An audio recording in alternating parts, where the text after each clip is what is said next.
Now, from the Fan Sports Desk, a Sports Center update on 1080 The Fan. Jeff Rust with your Sports Center update. First on The Fan, the Trailblazers start the second half of the season tomorrow night, hosting Luka, LeBron, and the Lakers.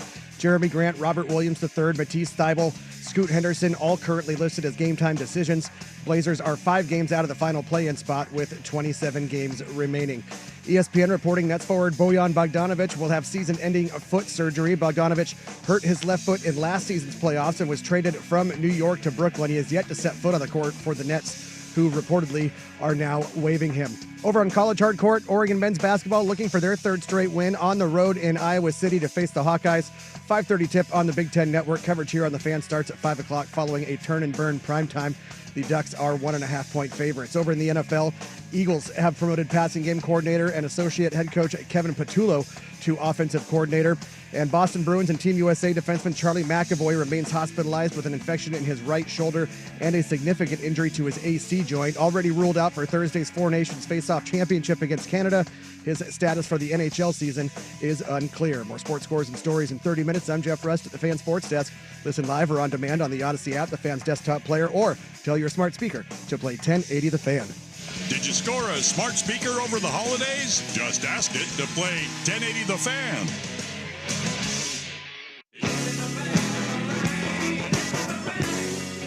This is Danny and Dusty. Orangutan is going to be a thing. You're not coining anything new. With Danny Meringue and Dusty, the Fan Man Hera. I'll throw some monkey sounds in there and call it good. The old Danny meringue pie. Danny and Dusty on the Odyssey app and 1080. Yeah, this is going to be awesome. The Fan. Good afternoon. Hey, welcome in. Happy Wednesday, a hump day, a wrestling Wednesday. How's everybody doing today? I'm doing. Doing? All right, Russ, Dad Bod, working over there? Working it. All right. That is the... Doing the bull dance, feeling the flow. Working it. Calling the straight dad bod. I had not seen his shirt yet. I was like, you're just going straight dad bod out of the gate just for the hell of it. And I was like, well, damn. All right. I mean, would it be offsides for me to say that? No, definitely not. It definitely caught me off guard. I'm not sexually harassing him. Actually, I am. I'm not because bald is unique to men, apparently, Bald in is the beautiful. British courts. Dad bod, obviously, that would gender specify you. Well, yesterday, Sprague Shoot. called me an apple on a stick, which I've used that phrase before, too. The Lollipop Guild. Really? He called you that? I've used it before on myself. I'm going to fight him for that. I'm going to fight him over that. It's not inaccurate. Sprague's just the stick, so. True. I know. Yeah. Come on, man. What are we doing here? He looks like what's left of the Tootsie Pop after you get done eating it. God. Can't we all just get along here? I mean, look. Pew pew pew. Gosh. Just start. Everybody Are coming out guns are we blazing. starting a war? Yeah, I mean, What do you got to say about dirt now over there? Huh? I mean, yeah, we don't kink shame. Obviously, we don't. no. We don't do that on this show. Kink-friendly show. Yes, but body shaming is okay. Yeah, sure. All right. Wow. It's all fair game. All right. Well, hey, let's get this show started. We got Wrestling Wednesday today. We got all the wrestling beats. The NBA gets going again. How awkward is that going to be for Dalton Connect and Mark Williams? Should you start both of those guys? If you missed it, Mark Williams traded to the Lakers. Dalton Connect traded to the Hornets. Mm-hmm. That trade got rescinded due to failed physicals. They play each other the very first game out of All-Star break. Those scriptwriters, man. They're nailing it in the Pretty NBA. good. Well, this is rescheduled because of the wildfires, too. As everybody knew. Yeah. As everybody knew was going to happen. Like, that's the perfect script to be written. Serendipitous. And it's in L.A., huh? Where scripts are written. I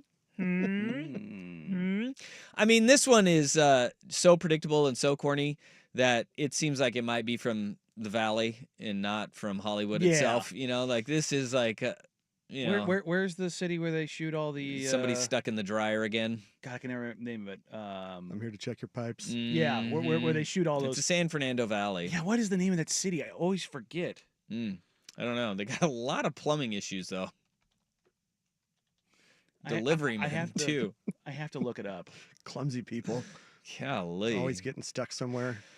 Yeah. It is in the San Fernando Valley, but there's an actual Oh, Van Nuys. I was like, I could not remember what city it was. really? It's Van Nuys? Yes, that's where they shoot everything. All right. Well, It's such a weird place for something to set up. But then again, so is Las Vegas. Mm. Like, have you ever like this total squirrel? Have you ever dove into like the history of Las Vegas and like how it was literally a desert and they just set up a couple of casinos out there because it was in the middle of the desert? well, it was cheap. It was remote, and the local government was not going to Was going to turn a blind eye. infringe on anything that they wanted to do. Yep. Easy places to hide the bodies too. Yeah, it's a Well, desert. unless you're Chance Comanche, Oh, eesh. Former Blazer. one-time Blazer. That's a deep cut for anybody out there. He helped If you don't- girlfriend bury a body after some. It's unclear whether he or she killed the woman. Yeah. Super dark to start the show. I would expect nothing less from you, Danny. Well, if I mean, look, Danielson. I was just making a tie about hiding bodies in Las Vegas or Las Vegas deserts. Yeah, it is. Here we are. I mean, I can pivot to. Oh my gosh, I'm so surprised that Danny was caught. Again. We never saw this coming. He was such a wholesome person. Oh, come on now. Just because I say things like, "Don't bury bodies, throw them in the ocean."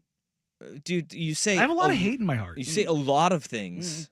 A lot of it. Look, I mean, you disturb ground in wide open spaces that can be easily tracked and found. It's There's certain words or phrases that when people say them, I stopped listening to everything that you said because I was singing Dixie Chicks wide open space. Excuse me, the Chicks wide open spaces in my head. There you go. Right when you said wide open spaces, I have no idea what came out of your mouth after. It went straight to wide open spaces, and thinking that song drove me crazy. There's a lot of things like that'll go. But back to your Vegas history, it is very interesting. The history of Las Vegas. It's in the middle. Like people look at it now. I mean, it was a mob city. Yeah, it's It was a front. If you want to now they have multiple professional sports franchises. not bad. They're basically trying to do the same thing in Abu Dhabi. Yeah. If you go look at Abu Dhabi 30 years ago, Yeah. it is a desert. There's nothing there. Yeah. I saw a time lapse satellite from like I want to say 84, 85. It was just like one main freeway, and now it's the richest city in the world. What- It's so crazy. What time of the year do you think they went out there and were like, yeah, this can be habitable? You 'Cause know, it's not in the winter because it's freezing cold. it gets really cold at night. In Yeah. the summer, there's no way they went out there in August and was like, yep, let's set up camp here. 119 degrees. Yeah. What time of year do you think? I feel like they went in September, late September, and were like, you know what? This is actually okay. We could do this. It's probably the inverse of the same kind of people that decided stopping in Grand Forks, North Dakota was a good place to set up a city. That is something I just don't get. Is if you go to the upper Midwest where it is literally negative 20 degrees right now, why do you stay? Right? Like we can sit here and we can complain about the rain here. Our climate is so It's moderate. mild. It's look, we have all of the weather. We don't have humidity. So today, where I was stationed at in Grand Forks, the low is negative 13. Yeah. But why? The average daily is negative 20. But that's like a legitimate question is like why do people stay? I don't. Is it just I the don't know. familiarity? Because like what's the stat on, like I want to say it's like 90%, maybe more, of people live within 100 miles of where they were born or grew up. My Oh, wife's really? cousin lives there in Grand Forks. Oh, really? Yeah. No, it's like because the thing is, if you stop in Grand Forks in the summer, it is quite beautiful. It's 88 to 90 degrees. Like it gets very warm. It's actually kind of crazy. But that also comes with like the most insane mosquitoes you've ever seen in your entire life. Yeah. Because there's only so much standing water and it concentrates very wildly. But in the winter, like I've literally been in minus 30, minus 40 degree weather up there, and it's uninhabitable, and yet it's a military base. It's a long settled city. Mm-hmm. It is where the University of North Dakota is. Mm-hmm. And it's like, but why? Yeah. Like if you take your wagon, you're crossing the country and you end up there, at what point, like, even if you're doing it during the summer, right? Let's say that we're the 1700s and you're crossing during the summer. It's quite nice. And you've got the Red River, which actually the Red River actually goes all the way up. And you're like, this is a nice little spot. You hit one winter. How are you not throwing the wheels back on the wagon and getting the F out? Yeah, probably because your ox died. Froze to death? Yep. Yeah. So 8 in 10 live within 100 miles of where they grew up. 6 in 10 young adults live within 10 miles of where they grew up. That's crazy. Yep. Yeah. 80%. Huh. I would have. I guess according to a 2022 Harvard study. I guess that's not surprising, but I'm also somebody who's lived all over the world, so it's not. Yeah, it's not surprising, but especially when you take into account like large cities like Los Angeles, New York, Chicago, Dallas. Yeah, like you're probably not going to go. You go out to the 100 miles suburbs. outside. Yeah, and yeah, you're not going to get to that 100-mile mark. That's crazy. Yep. Huh. So there's some knowledge for you today. There you go. I like that. Yeah, but Vegas, they were like, yeah, let's do it. It's not 100 miles from anything. And that was before air conditioning was a thing. I don't get it. I mean, how do they? Those original casinos had to be a bajillion degrees. I think it's a factual number. Just that's probably where we came up with the idea for the whole like double and triple layered doors. Sure. You know what I'm talking about? Like the section doors that's going to separate for weather. Mm-hmm. That way, when they're not one open door, like all air the heat comes in. Yeah. Or I mean, if you don't have AC though, it's just going to trap all the hot air. Like it's just hot. You're just you're in a hot box, so you have to open something up to have some airflow.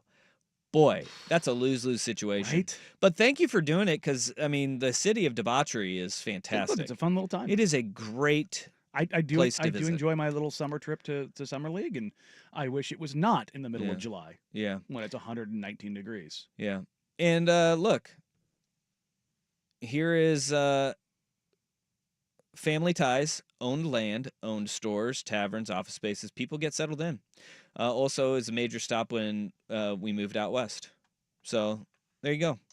My family still isn't effing nowhere, Montana. We have a farm and family all over the area now. It feels like a historic home. See, yeah, so you get that, but back to Danny's point, what about that were they like, yep, let's hunker down and let's make it through all of these winters? Do you think you make it through the first one? You're like, it can't be that bad next year. And no, this is a bad winter. This is a bad winter. It's like, this is just going to pass. And then it's negative 28 degrees the next year. Like that, nope. I'm out. Yeah, no, it's a different kind of cold. Rob just came back from Kansas, and he said, yeah, when I left Portland, it was 28. When I landed in Kansas, it was like 4. And he goes, it was like, you don't understand when it gets that cold, you think, oh, it can't be that much worse. It's like, oh yeah, it can. Yeah, it can. Like it. It can. The cold, when it gets that cold, is so physically painful. If you've never experienced your tear ducts drying up and freezing. Yeah. It is a different, bitter level of hell.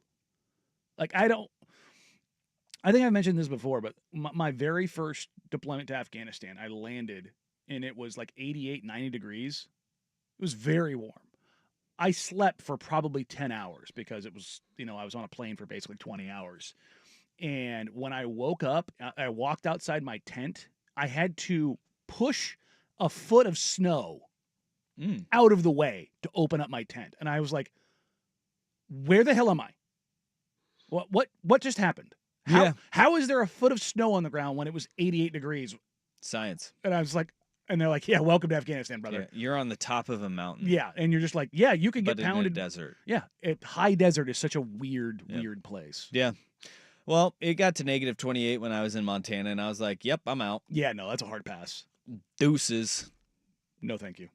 Southern Oregon was great. Although you guys get snow down there. Yeah, we do. But then it warms back up and things are fine. Yeah, it's true. Great. It was great. All right, let's get this show on the road. Don't know how we got there, but we did. There you go. We're going places. We're going you know what? Actually, North Dakota, one other thing, it gets humid there.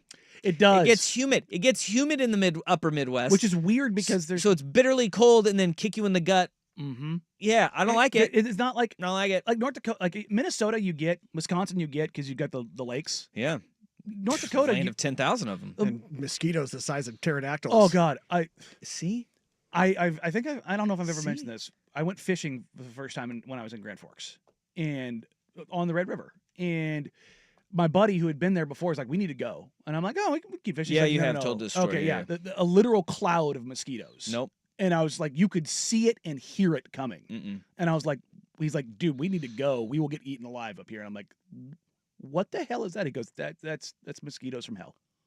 Yeah, you don't want those. No. They covered the car. It was insane. I'd never seen anything like it. I'm out on that.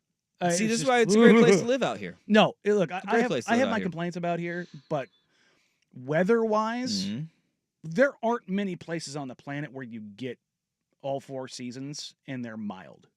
Yeah. Like, Super how comfortable. often do we get Totally. something incredibly extreme? We get the heat dome and we have the snowstorm that comes, whatever. But like outside of that, it's usually pretty manageable. Yeah, it is. Well, the NBA gets underway again tonight, post All-Star break.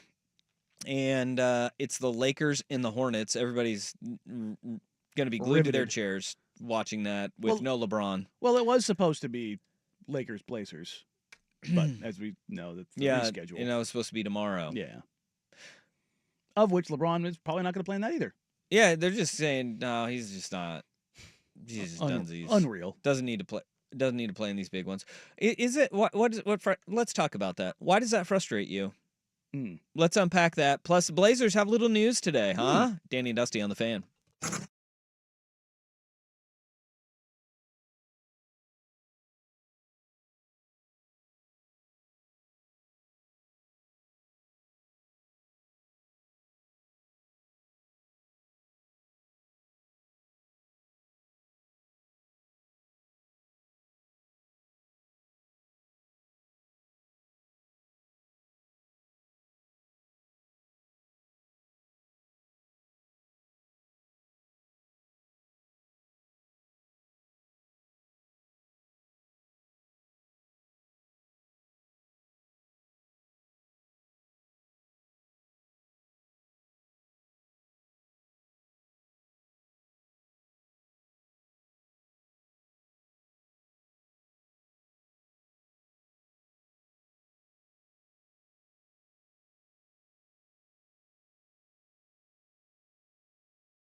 503-864-6326. That's a Vancouver Ford text line. Your dollar goes further at Vancouver Ford. They treat you right before, during, and after the sale.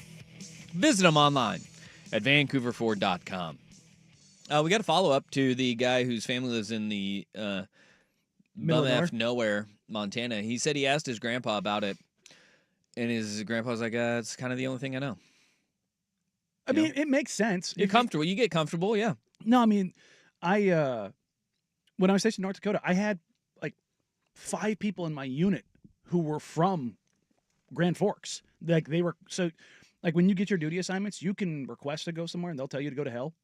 But if you want to go to a place that nobody wants to go to, you end up going there, like in Omaha or Grand Forks. And so you had a bunch of locals. So they saw your serial killer tendencies and were like, yeah, we're going to keep you away from normal people. Well, I mean, we're going to send you up to Grand Forks. Well, think about this. We're going to put you there. If you're a warfighter, don't you kind of want to capitalize on those? Yeah. Yeah. So put you with the like-minded people. Well, no. I mean, I went from Texas, Florida to Middle East to Italy to Grand Forks. Grand Forks. El Beautiful place. Forco Grande. All right. Well, why are you mad at LeBron James for not playing? It's BS, man. I'm so sick and tired of this stuff, particularly for Charlotte. If you're a Hornets fan, you get to see LeBron James once a year. Okay. If you are playing, unless you are injured, shut up and play. It is your job. It is your duty, especially when you're playing the cross-conference games. Shut up and play. But, I mean, it's not like this game is in Charlotte, though. It's in L.A. I know, but I'm talking about those instances. Like, right. Those are the ones that really irritate me. Like, those are like, Joel Embiid basically didn't play in Portland for 6 years. He hasn't played in Denver, I think, in 7 years. Yeah. It's like, come on, man. Well, in defense of Joel Embiid, he hasn't played in a lot of places, including Philly. Yeah, I know, but it's ridiculous. It's absolutely ridiculous. And flagging that, coming out of the All-Star break, you just had a week off. Yeah. And you're not listed on the injury report. You were playing. In fact, the games that you had going to the All-Star break, you yourself talked about how great you were and how reinvigorated you were playing alongside Luka Doncic. He also didn't play in the All-Star game. Of which he was incredibly selfish for and didn't tell anybody until 2 hours before tip-off. Yeah. Maybe something flared up? Oh, yes. I mean, he flared up on the dance floor at one of his promotional deals? Yeah, maybe. You're 40. You know how these things go. You're not wrong. Sometimes you just wake up, you're like, damn. I was literally crippled yesterday by vertigo. So. You go, what happened here? Yeah. Although I don't have the LeBron James chamber of healing. Yeah. Hey, that's, you know what? I'm going to call that a win for you. That's growth. Because usually you just go to steroids and use the chamber of healing instead. Usually your go-to is you just go to straight to the roids, and you didn't this time. In that chamber of I'm healing, happy for you, man. There's very likely some HGH. Oh, and he's back. And here he is. So they played 52 games. He's played in 48 of them, though. And when you think about being 40 years old, the level and how he played pre-All-Star break, you know, there probably is an element of like, hey, I've only missed 4 games to this point. If you're healthy, play. But if the ultimate goal is to rev this thing up for the back end of the season, again, we look at it, and we talked about this yesterday, Charlotte and Portland aren't the games that you're going to need LeBron James for, especially now that you have Luka Doncic, right? And you can afford to let those ones. So what happens? What happens if they screw up and they lose? Yeah, well, and they very easily could, both the games. They're not good enough to just walk through games. No, absolutely not. Luka's still coming off a calf injury. Is he going to play 30 minutes? I don't know. Because, I saw his minutes restriction has been lifted. Okay, we'll see about that. Okay, well, I mean, I'm just. Well, I know, but what I'm saying, like, you LeBron know, also said he was playing in the All-Star game. Yeah, my point exactly. And this whole idea, like, that they're somehow going to be a title contender, and even if they were going to be a title contender, win and play in the freaking regular season games. I'm so sick and tired of rest and load management and all this crap. And look, I'm all for protecting the players. You just had a week off. Play the freaking games. Okay. Now, do you think we know LeBron, we know the pettiness and the wanting to play 3D chess when everybody is playing checkers? Do you think that LeBron there might be a part of him that is butthurt Yes. from the NBA rescinding the trade for Mark Williams, knowing that they will not have a big, and they will need a big to win. Jackson Hayes is your big. And that is a missing piece. Do you think that level of pettiness would play a role for LeBron? I don't think it's that far of a stretch to be like LeBron is just pissed at the fact that they didn't get the final piece to what can help them win and be competitive this year. And so he's like, fine, biggest stage, standalone game, not going to play. I could see that, but also it's not like he's been sitting out a bunch of games to this point. He's been playing. I don't care how many games he has or hasn't been sitting out. The job is to play basketball games. Yeah. The de-emphasis of the regular season just gets driven home. Oh, he's old. Like, we accept this now because all the data backs this up. And it's like, brother, we saw guys play 82 games, 44 minutes a night for a decade. But shut up and play. Never at 40, though. And I get it for the younger guys. I get it for the LeBron has been playing for over 2 decades. He's played a lot of damn basketball. And I get it. And you just had a week off. Yeah. I wonder. The job is to play basketball games. I understand it's difficult and it's tough, and he's 40 and everything that comes with that. Do you know how many times he's played in 82 games in his career? 12. No. 0. Ooh, closer. Once. Yeah. He played 82 games in 2017-18 season.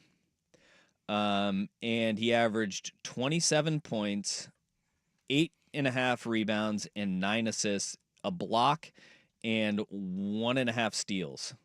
Holy crap. If you want to take that and say, all right, how does that line up with other seasons where he played fewer games? He played 56 in 2021-22, averaged 38, 6, 1, and 1. So, but I mean, that's that a was short also, season. Yeah, that was also a while ago. Yeah. Yeah, his numbers have slowly been coming down though as he's gotten older. Yeah, and he got shut down in 22-23.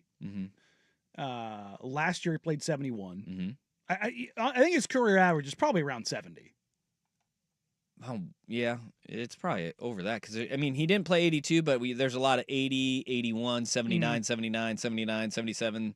I mean, the guy's played a lot of basketball. Yeah, no, and this isn't like a LeBron James specific thing. 1,540 games. Yeah, it's a lot of games. It's a lot of games. Holy crap, dude. So that is so many. He's played 58,255 minutes. Oh, most of NBA history. Wow. Yeah, almost 60,000 minutes. Man, it's a lot of basketball.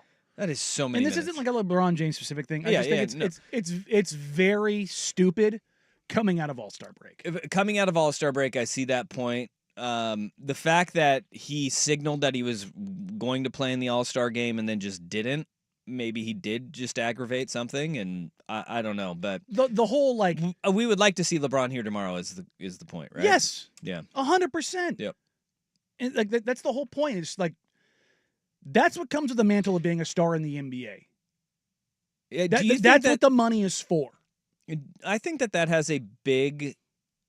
I think that's a bigger factor than people give it credit for, as to why the game in the NBA is not as appealing to fans on a day-to-day basis as it was before. Because you never know who's in, who's out, what the lineup's going to look like. The de-emphasization of regular season basketball. They're like, oh, there's 82, there's too many. It's like, come on. What are we doing here? Unless you are hurt. There's a difference between hurt and injured. Yeah. Right? If you are hurt, don't play. It's fine. Get it. But the whole idea of I need to save myself for the playoffs. I need to ramp up. No, you don't. You're going to be the freaking 6th seed. You're not winning a title. As the text line says, well, the Lakers also have Alex Len. There's a reason why I said they only have Jackson Hayes.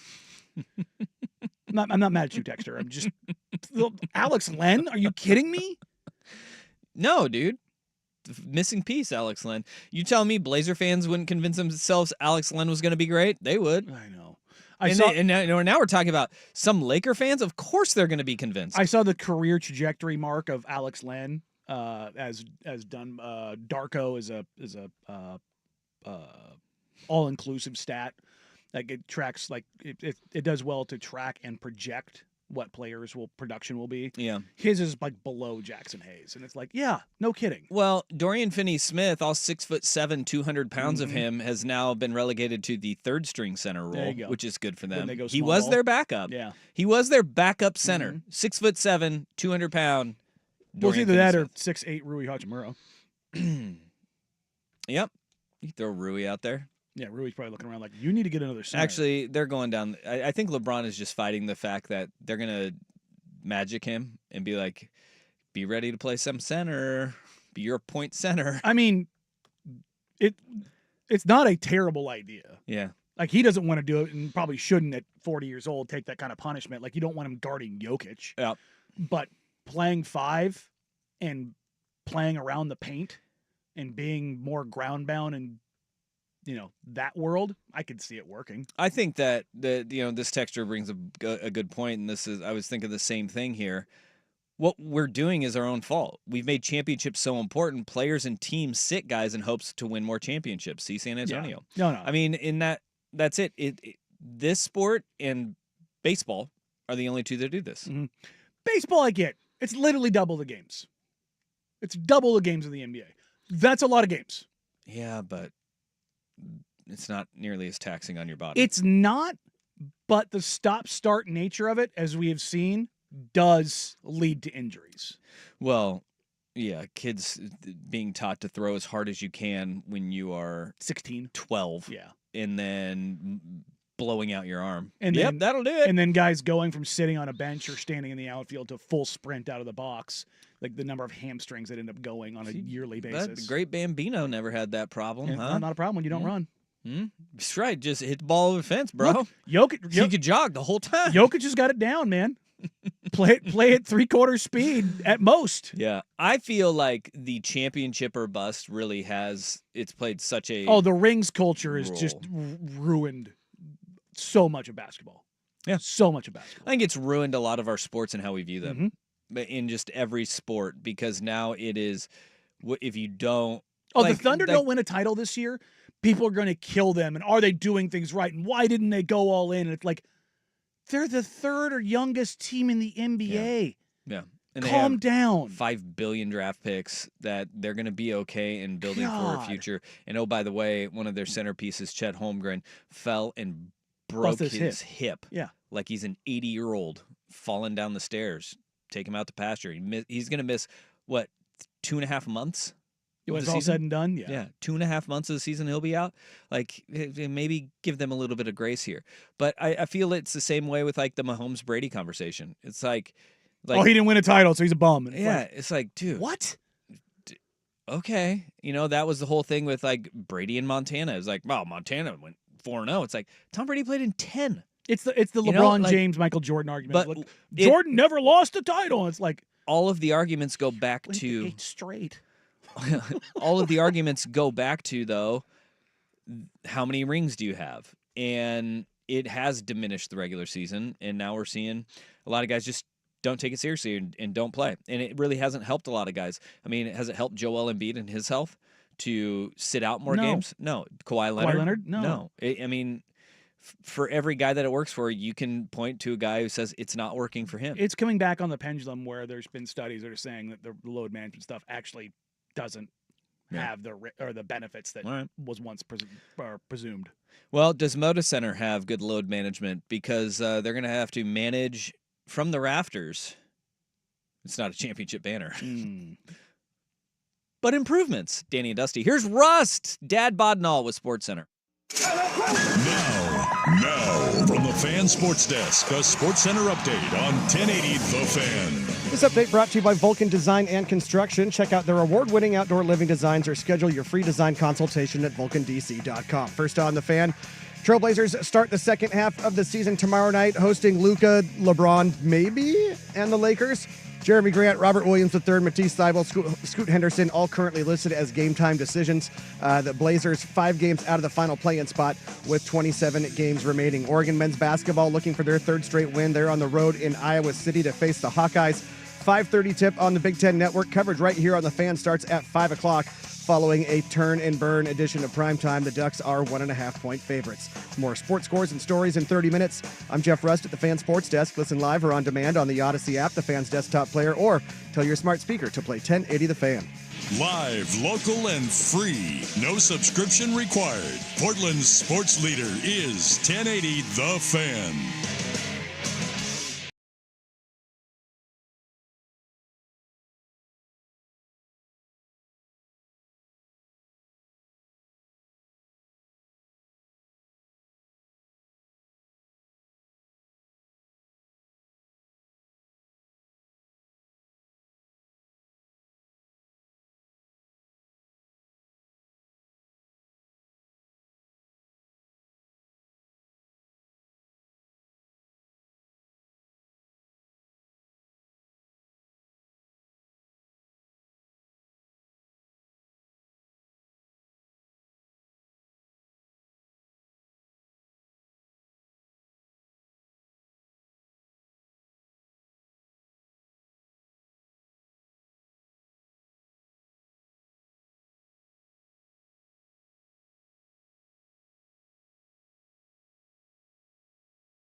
There will never be a time that this song plays where I do not believe that it is actually Jeff Rust saying "What a Rush."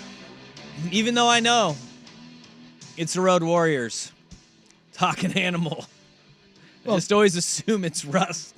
Jeff Rust is in fact a road warrior. He is.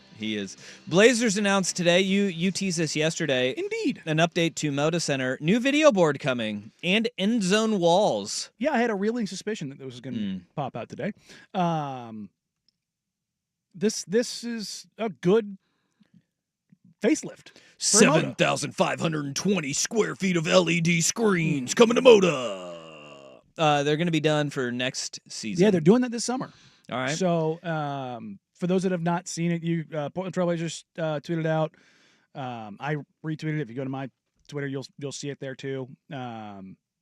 They are the Heart and Hustle boards are going to the wayside. See, I don't like that. Look, I get it. I like them. I like the hustle stats. I think Blazer fans are regarded as some of the more basketball savvy fans in the NBA. Players often talk about the fact that Blazer fans know when to cheer, and they actually are appropriate. They get the flow of the game, yes. And there's a nostalgic point because look, it kind of carries over from Memorial Coliseum, right? It has that same kind of feel, but this isn't Fenway. Like we aren't out in the outfield of the Green Monster swapping scores by hand. I like the hustle board. I do too. But if you go to any other NBA arena that has been built in the last 20 years, it makes Moda look old. Yeah, it does. Now, are they still going to keep the stats on the new boards? Yes. Okay, good. Yeah. Just I don't care if the old board is gone. Just don't. I want my hustle stats still. So for those that have not seen the renderings, I will do my very poor job of trying to discuss them over the air. But think about if you've seen Intuit Dome, the toilet bowl in LA and Inglewood where the Clippers now play. They have their big video board in the middle is what they call a halo. Well, they're doing that, but on the interior of the walls. So top of the 300 level, yes. From the corner of the court all the way around to the other corner, baseline to baseline, it'll wrap around the outer wall or the inner wall. And that'll give you the hustle board, right. anything else they want to put up there. All right. But there's also going to be video screens alongside them. Okay. So you can see whatever they're doing on the Jumbotron. Because right now, the only video in the arena is the Jumbotron. And Jumbotron's getting, 56%? That's an odd number. So 56% larger. Yeah, and they would like to be just better than the Mariners. Yeah, take that, Jerry DePoto. Well, they want. We're not talking wins. We're talking size of our screen, though. Yeah, right. They wanted to go bigger, but and I don't know if I can say this, but I'm going to. The actual construction of Moda Center prevents them from doing that. Oh, so my tease was correct. They're they need to be structurally sound. Yeah, so that is actually it. So they can't do like a mini Jerry World, monster screen. And it's not that the Moda's weak and can't handle it. It's that because they transition for concerts and how the actual roof is designed and the catwalks and everything, like the structure can't actually change to get much bigger. All right. But it is going to be a top of the line monitor. Cool. And this is the first step for Moda. They are going to be undertaking more renovations. What upgrade? Like this is okay. So they've already. But what is the one upgrade that fans want to see the most? Like that. That's the question. We should pull this. Yeah. Well. Yeah. Because, I mean, Moda Center is old, but they've done a good job of kind of just keeping up. Yes, slowly just but little surely. things here or there. And they're going to undergo a very large facelift soon. But what is it that would make the experience actually better for fans? I can tell you what people are going to say. It's the Atlanta Falcons concessions. It's not going to happen in the NBA. I've seen people say, well, why don't the Blazers do what other NBA teams do? Find me the NBA team. Well, there's no NBA team that has done the concession prices like the Falcons have, other than the Phoenix Suns who do it on a given night. It is not a season. Well, didn't they? Yeah, I thought that they were announcing that they were going to lower them permanently. They're going to lower them. They are not doing dollar dog situations. Well, I mean, I think fans would just be okay with lowering them. I think so too. I mean, it's just the fact that you go to a game in to just go and get a normal fare for, popcorn, a hot dog, a soda for your kid, and a beer is like $55-$60. That's ridiculous. Yeah, no, and I worry about, like, if you look at the Warriors, yeah, their new arena is really nice, but they're not worried about catering to fans like they were with like the We Believe Warriors and being in Oakland. They're worried about catering to VC, the venture capitalists, and the crazy money and the suites. And the Blazers are gonna. That's another thing that's gonna be coming. You're gonna see there's gonna be some higher end experiences at Moda. Like, they want to improve the club level. They want to, like, when you walk into a game in Dallas. But isn't that kind of out of touch with what fans want? Is like, no, give me the lower end. Like, give me the lower end if it's cheaper. I know. I think they're going to do both, though. Yeah. Because that's the thing, is like you have to cater to every crowd, because with the way the league is going, you do have to have some higher level stuff. Oh yeah, absolutely. But they do, like the courtside cantina that they have, which is new. Yeah, over the last handful of years. Yeah, it's like 5 years ago they built. There was a place that we had a meeting once in there, and I didn't even know it existed. Yeah, and they're like, "Yeah, no, we just opened it." Pretty sweet. And I was like, "Oh, this is," and it's a very high end restaurant. If you don't know what we're talking about, underneath, like in the bowels of Moda Center, where courtside seat entrance pathways, you get a bracelet and you get to go back into it's like almost a speakeasy type. Like you would walk by that place and not even know it existed. There. Yeah. And they have like high-end beverages and food and stuff for the highfalutin folks. Which there's people at every game. Yeah. Oh yeah, absolutely. Look, I am not immune to the whole idea of like wanting. Like, I've brought this up directly with the Blazers. Yeah. And what I have been told, and I've asked other franchises about this as well, is the ability to do that, what the Falcons have done in the NBA because of the scaling and because of how they would have to do it. Yeah. They would absolutely take it in the shorts financially to do that. And there's just ownership, not just here, but anywhere, isn't willing to do that. Somebody's got to do it. But what the Falcons saw is that lower prices meant more volume. The other thing about that, though, is the number of people made it more viable in an NFL stadium. Yeah. That's the thing. But your overhead is smaller because you're not purchasing as much food, though, like at a smaller arena. I think it could be done. I just think that they're not doing it. If you want to be honest. I don't think financially it makes sense for anyone to do it. Well, for fans, financially it's really hard. Yeah, no. Look, and ticket prices, they need to stop going crazy. Well, there's you talk about like how much it costs. So you're telling me with the prices of tickets that you still need to have $10 popcorn? Yeah, no, definitely not. I go to the barbers where you get your haircut. I take my kid to get his haircut. They give out free popcorn. You go to Les Schwab, you get free popcorn. Popcorn is not expensive. I get free popcorn in the media room at halftime. Popcorn and soda, not expensive. No. And that's where it's like, yeah, you're charging $10 a pop for those. Yeah, no. And that's this isn't a Blazer thing. This is like being this is a fan experience. Yes. Sucks. 100%. And there does need to be that option. Like, there has to be some level of acceptance. Yeah. Of like, look, yeah, you can charge $16 for Killer Burger. I get that. Yep. Totally fine.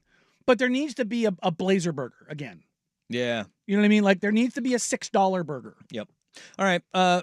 We got a lot of your feedback. We'll get to some next. The improvements that you would actually love to see at Moda. Danny and Dusty on the Fan.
Blazers are getting an upgrade to Moda Center, 56% bigger on Blazer Vision.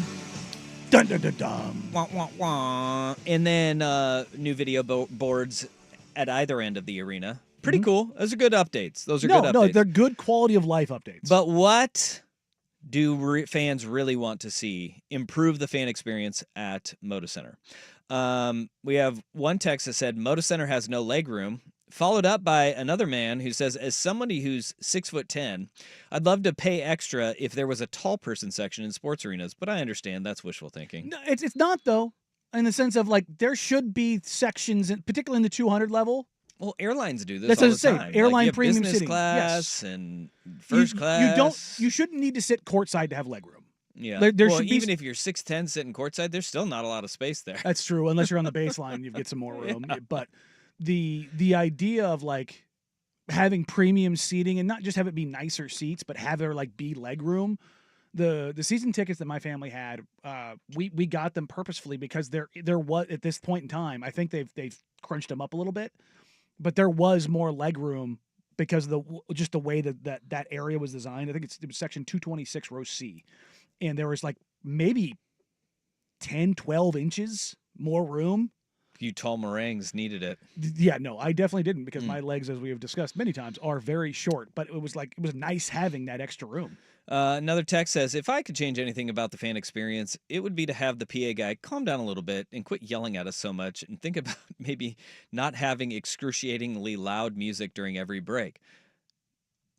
Mark Mason ain't quitting. No, Mark Mason is the GOAT. How dare you? Sometimes music is like, you go, whoa. Yeah, That's a little loud. I've heard that complaint. I'm not going to complain about that, Again, though. my hearing is shot from hundreds of thousands of rifle rounds, so I don't really notice it. Literally an entertainment district outside the arena with bars, restaurants is the only thing needed. That's coming through actually quite a bit. Look, and that they is are working towards that. The biggest thing. It's a matter of getting the city on board and everybody on the same page and how they want to do it. Look, Veterans Memorial Coliseum, I am a veteran. Blow it up. Yeah. The monument is under I think ground for what people actually know. Like it's but I do believe. I mean, you do need it. The Coliseum is needed because of the Winterhawks, the WNBA team 100%. that is coming to town, and then the fact that you can still have concerts if you make it smaller, the footprint smaller. Yeah. Then I think it works, and that is something that the city actually could turn it into like a 9,500 seat. But then you would have also the ability to bring in smaller concerts where you don't have to sell out Moda Center for it, or don't have to go Theater of the Clouds. You can, but in that lessens the footprint, but also allows room because it's amazing how little space you actually need for an entertainment district like that. They actually have the space right now. Yeah, and you stack. I mean, think about the space in between Moda and the veterans. There's a lot of space there. People have probably become more familiar with it because we saw the Luka Doncic funeral. But in Dallas, right outside their arena, they've got on either side. It's a pretty narrow walkway. But they have on both sides buildings that 2 stories, restaurants, stores.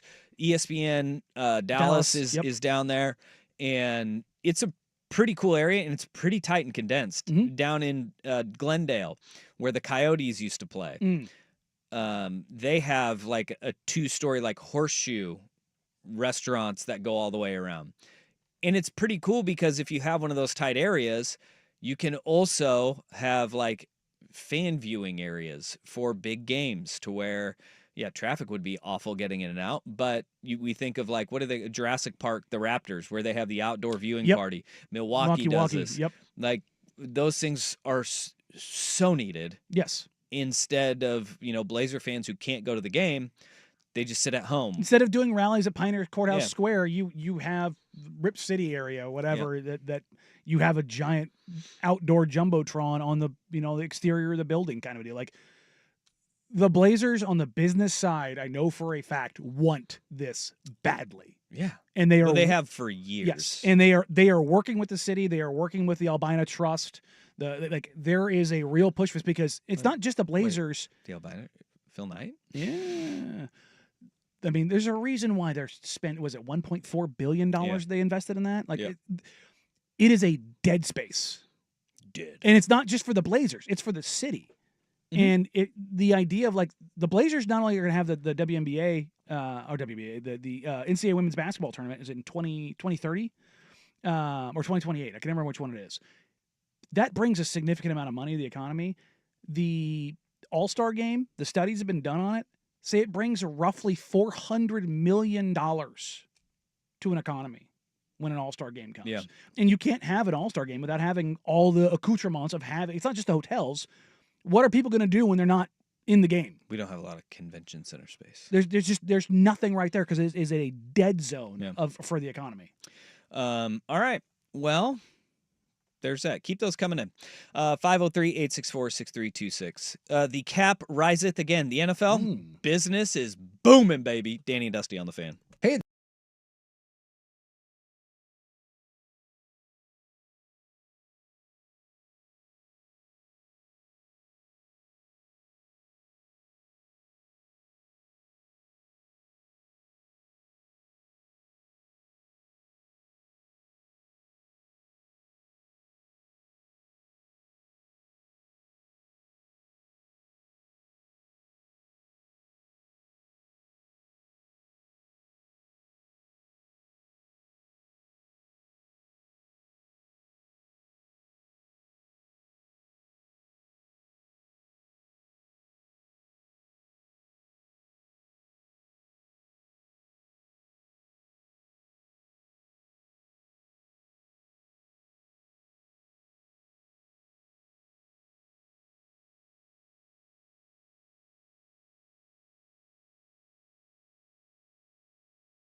Now, from the Fan Sports Desk, a Sports Center update on 1080 The Fan. Jeff Rust with your Sports Center update. First on the Fan, the Trailblazers start the second half of the season tomorrow night, hosting Luka, possibly LeBron, and the Lakers. Jeremy Grant, Robert Williams III, Matisse Thybulle, Scoot Henderson, all currently listed as game time decisions. The Blazers are 5 games out of the final play-in spot with 27 games remaining. ESPN reporting Nets forward Bojan Bogdanovic will have season-ending foot surgery. Bogdanovic hurt his left foot in last season's playoffs, was traded from New York to Brooklyn, where he has yet to set foot on the court for the team. The Nets reportedly now will waive Bogdanovich. Oregon men's basketball looking for their third straight win on the road in Iowa City to face the Hawkeyes. 5:30 tip on the Big Ten Network. Coverage right here on the Fan starts at 5 o'clock following a turn and burn primetime. The Ducks are 1.5-point favorites, and the Eagles have promoted passing game coordinator and associate head coach Kevin Patullo to offensive coordinator. More sports scores and stories in 30 minutes. I'm Jeff Rust at the Fan Sports Desk. Listen live or on demand on the Odyssey app, the Fan's desktop player, or tell your smart speaker to play 1080 The Fan. Jump back to earlier parts of your favorite fan shows on the Odyssey app. The only way to rewind Portland's sports leader, 1080 The Fan.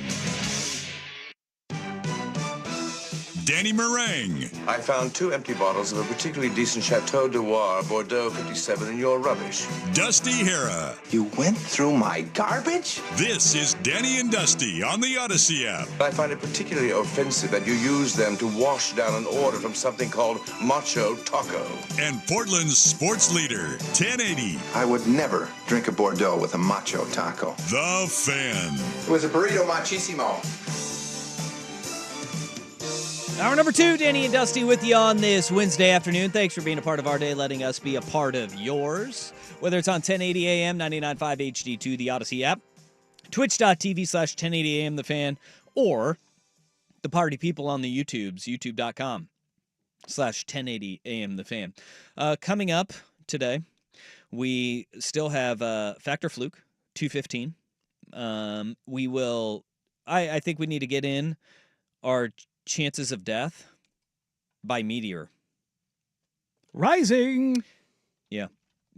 People are freaking out. Sweet meteor of death. Bring it on. People are freaking out. And then we will sport so hard it hurts, including the Richie Incognito story has come to a head, and he is out for blood. And you kind of don't blame him, but let's pump the brakes a little.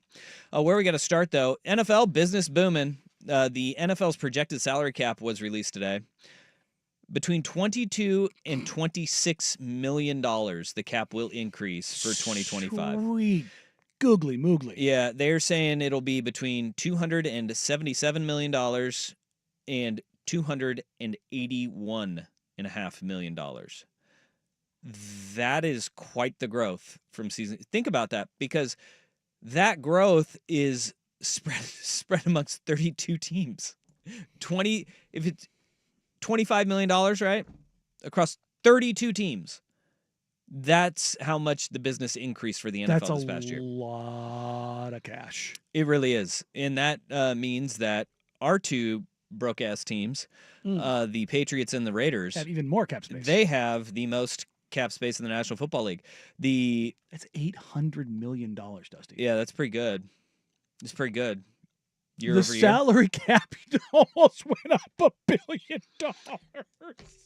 That means the Patriots now have $126,681,728 to spend. I'm going off the top of my head. I think it's 2012. The entire cap of the NFL was 120.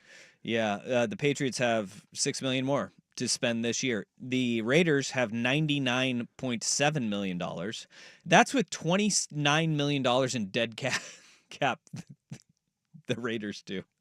Here's the thing. 120.6, 2012. Yeah. The entire cap of the NFL.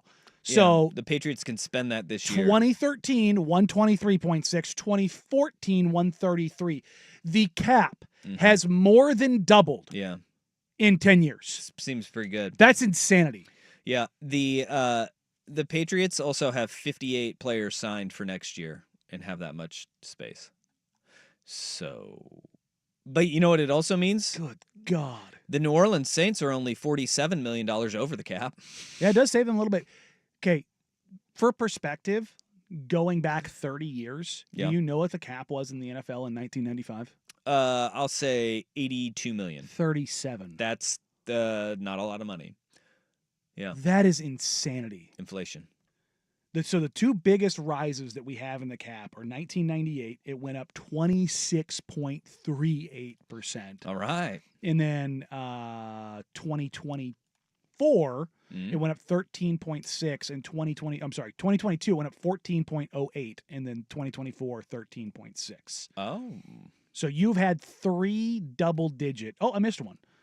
2006, 19.3. So you've Okay. had 4 double-digit cap increases in 30 years. Bitness is booming, and this is the new TV deal kicking in. Everybody knew that it was going to blow up in 2025. That's why you saw big contracts go out. It's mind-blowing to think of how much we are seeing the cap go up and where money's going to be spent in the National Football League. The crazy thing to think about, though, is so with the cap being 270, if we'll say 270, I think the projections are it'll be right around 279.5, which is halfway in the middle of the two projections, the high and the low end. Do you know what Dak Prescott's salary cap hit is for this season? 65? No. 89.9. Good gravy. That's disgusting. $89.9 million is his cap hit this year. The second largest cap hit in the NFL. Deshaun Watson, $72.9 million. And that one they might weasel out of. Patrick Mahomes, 66.2. 65, right? Yeah. Derek Carr, 51.4. And Matthew Stafford, 49.6. Oh, yeah. And that, folks, right there is, I think there's only one that's worth it. And it's Mahomes. Mahomes is the only one that is worth it this year. Stafford you can squint at. But Stafford, we know, isn't going to happen because he has $0 guaranteed this year. Even with the cap hit. Yeah, well, it's because they kicked the can when you kick the can down the You gotta pay road. it This is somehow. what happens. Yeah. This is what restructuring is. He moved his money into the front, got a big signing bonus, so now he has $0 guaranteed, but the cap is still a hold for the Rams, and what they want to do is they want to restructure his salary, give him an extension, move that money away, smooth this from 49 to about 30, and then you bring in Matthew Stafford back. Or if you listen to Adam Schefter, you bring somebody else in. Matthew Stafford and the Rams, as we tape this Tuesday morning, February 18th, they've been trying to see if they can work out a new contract. And if they can, Matthew Stafford will remain in Los Angeles and he'll remain a Ram. But he's due $35 million this year. None of it is guaranteed. And it's up to those two sides to figure out a number that the Rams can live with, that Matthew Stafford is more comfortable with, that would enable him to continue and finish his NFL career with the Rams. That's the goal, I believe, of both sides. Now, that could change very quickly. If the Rams couldn't get a deal done with Stafford, if they decided to trade him, a lot of ifs involved, then Aaron Rodgers, in my mind, would be thrilled with the idea of going to Los Angeles. And the Rams could probably get him at a lower cost than it would be for Matthew Stafford. They get draft pick compensation back for Stafford. So you could see where the Rams would say, is that a more desired alternative? Again, number one alternative, resign Matthew Stafford. That to me is obvious. But if you can't, now we start to get the quarterback dominoes falling, the quarterback carousel turning, and Aaron Rodgers to me would come into play in LA. That actually makes sense. Yeah, it does. That makes a lot of sense for the Rams to do as well. Like, obviously, you want to keep Matthew Stafford. Sure. You 100% would. But if you can get Rodgers on the cheap, and he says draft compensation for Matthew Stafford. If he were to leave and go somewhere else in free agency, they would get a compensatory pick. It's a third rounder, probably. Yeah. And so you would look at it and say, all right, with the way that we've drafted, it's a win. It's been really good. And we get Aaron Rodgers, who, despite how bad it was, he did show flashes at the end of the year of being like, well, okay. And then you get a system that would fit him perfectly. And he's close to home. He's a Ukiah, California guy. You know, LA is viable for him. So that would mean if you do a cut of Matthew Stafford, you would look at a post June 1 release. It would be $26 million in dead cap. So basically the salary cap bump. Yeah. Which that's viable. And this is actually a really interesting question on Vancouver Ford text line. What does the cap number now mean for the Bengals in signing their three big free agents? And I'm like, the cap increase is basically the franchise tag. Well, they knew that they've been operating under The assumption that it would be around like 20 to 25, 22 to 26 is right in there, right? So it really doesn't change all that much for them, except for now that it's been officially updated. When you go to all the sites, you'll see they've got $53 million to spend they this got year. some room to work with. They do. And a restructure of Joe Burrow's contract to where you could push around some guaranteed money. His cap hit would go down substantially if you can restructure his deal. Then you're looking at there's always been the potential that they could get all three, but I don't know how they would without hindering what they need to improve defensively. Because for sure, even if you get Trey Hendrickson, and you get him on a deal, you had aging guys in the middle and the back end. It was a disaster. We saw BJ Hill getting hurt and what that meant to their front seven. They need to kind of bolster up some other spots. They there. do still have space now, and where this will fall is, you can't sit here and cry, the salary cap. You have $53 million to work with. Be smart. Don't be cheap. Yeah, and right now, Joe Burrow's cap hit is at $46 million, escalating to 48 and 52 over the next couple of years. Those are all viable. If you get a restructure of his deal and you get him smooth to 40. Yeah. See how far you can work it down. Because you don't want to push it down too far. No. Because the back end, now all of a sudden, when you do have to pay the piper, you become the Patriots, and there's just nothing you can do. I think, but that is where they're at with Joe Burrow. He is 27 years old, or he's 28 years old. At 28 years old, you are in Burrow's prime. Kick the damn can down the road. Who 100%. cares? Who cares if you have a roster that is in shambles once he is gone? Yeah, he's 28. He'll be 29 in December. This is why there's a lot of hate for Mickey Loomis, because he tried to hold it together for as long as he could, and it is still crippling the New Orleans Saints. They tried as long as they could to kick the can down the road because they had Sean Payton, they had Drew Brees, they had a damn chance to win. When you have a Hall of Fame caliber quarterback, you do what you need to do. Now, the fact that it's taken a few years to get them out of this, look, it took the Patriots one dead year, and then they had a bunch of money to spend. That is where most teams operate. It's not where the Saints have been. So I understand the criticisms of Loomis for not getting it smoothed over by now, but this is the game that you play when you have a franchise quarterback. I think if you get Burrow down, though, $6 million less on the cap hit, is $6 million is that going to keep T. Higgins? I don't think so. No. You have $53 million that needs to go between three guys. All three of those guys could take that $53 million. All three of them just swoop it all up, and you're not done building out your roster. You still had holes last year, so it's going to be tough for the Bengals. They got some really tough decisions to make. That's why the franchise tag for T. Higgins makes the most sense, is that it doesn't affect your cap as punitively as it does right now. The trick here is that what the Bengals need to do is you need to find a way to franchise tag T. Higgins and then open up enough money next year to have him re-sign so you keep Chase and Higgins and Trey Hendrickson and Joe Burrow. Boy, that is tough. And we saw how tough it was when they had to make the tough decision with Joe Mixon this year. Their running game was not the same. We saw how good Joe Mixon was in Houston too. So no easy answers there, but no doubt it helps the Bengals try to figure that out.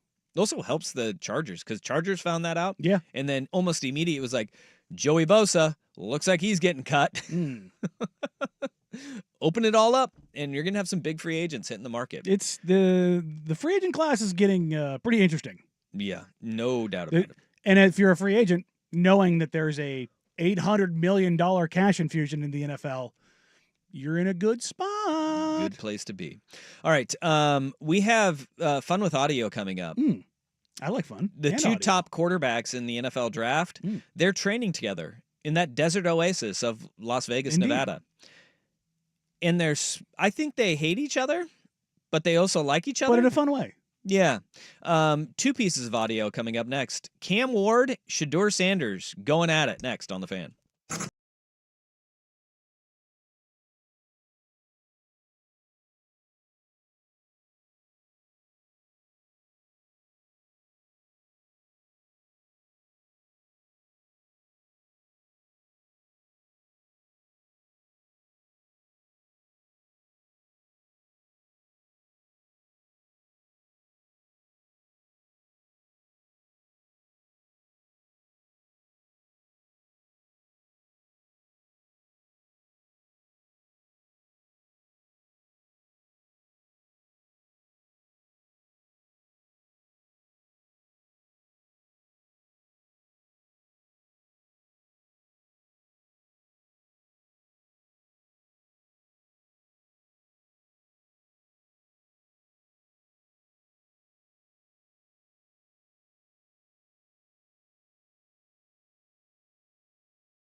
Cam Ward, Shedeur Sanders, widely regarded as quarterbacks 1 and 2 in April's NFL draft coming up. They are training together in Las Vegas, and some audio has dropped in video of their back and forth. The two top prospects, and Cam Ward, bless his heart, letting Shedeur Sanders have it. You can hear, as these two are training together, there's a little bit of hate in his heart for Shedeur Sanders. I do love it. Bro, they gave you a completion percentage award, and all you did was throw check downs and bubble screens. That's actually crazy. If I did that, my completion percentage would be 90. I throw the ball downfield, you don't. You ran the ball. You had a run game. You had a run game. I love that. I love that Cam Ward is just like, dude, you got a completion percentage award because I do. What he should have said is that you took a ton of sacks too, where you didn't need to. Throw the damn ball away, help your team survive. And Shedeur's only comeback was, you had a run game. Yeah. Yeah, well, guess what? Your best running back left in the transfer portal. Oops. He said, I'm not going to do this again. I'm out. Dylan Edwards. Yeah, it wasn't. You're right. You could hear it wasn't just a little bit of trash. The words had some bite to it. They had a little cut to it. Yep. It was Cam Ward throwing down the gauntlet of like, almost your stats are a little fake. Because they are. I mean, in all bubble screens, that's a little bit unfair.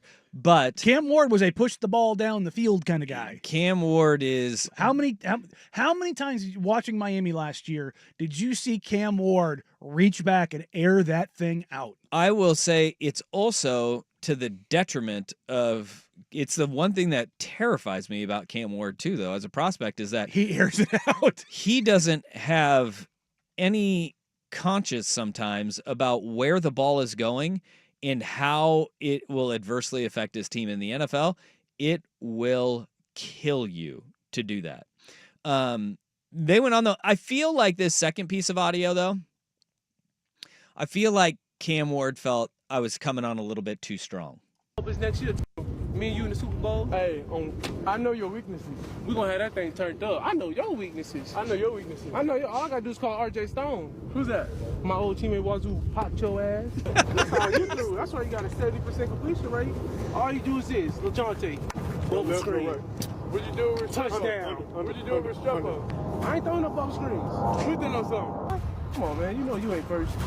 We try to win number 1, you win number 2. You're not going to be the first pick. Who said anything about that? And I know you're not going. Hey, why them boys captain said you going to number 6? We both know that ain't true. That was sick, gang. Man, what is they doing? I stopped buying TVs. What is they doing, man? What's wrong with these people? You quit. Four screens every game. You average about 15 screens a game. That's what's crazy, bro. I'll do what my team needs to win. If we got those screens, those screens. So why you ain't do it in the bowl game? Huh? You ain't do what your team needs to win the bowl game. You didn't either. You didn't do what your team needed. You didn't either. So I guess we both sucked in. I guess we both sucked. He quit on his team.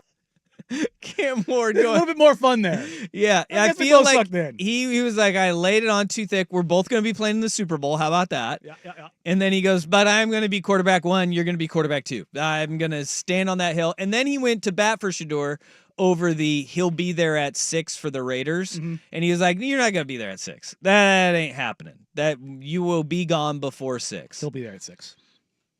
Do you want that? No, I don't want that choice because it scares the living daylight out of me. Yeah. I saw a comp for Cam Ward that I find very interesting. Baker Mayfield.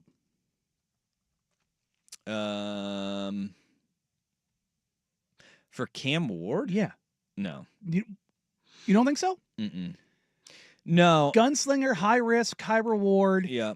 Mobile, good athlete, tough. It's a lot different because Baker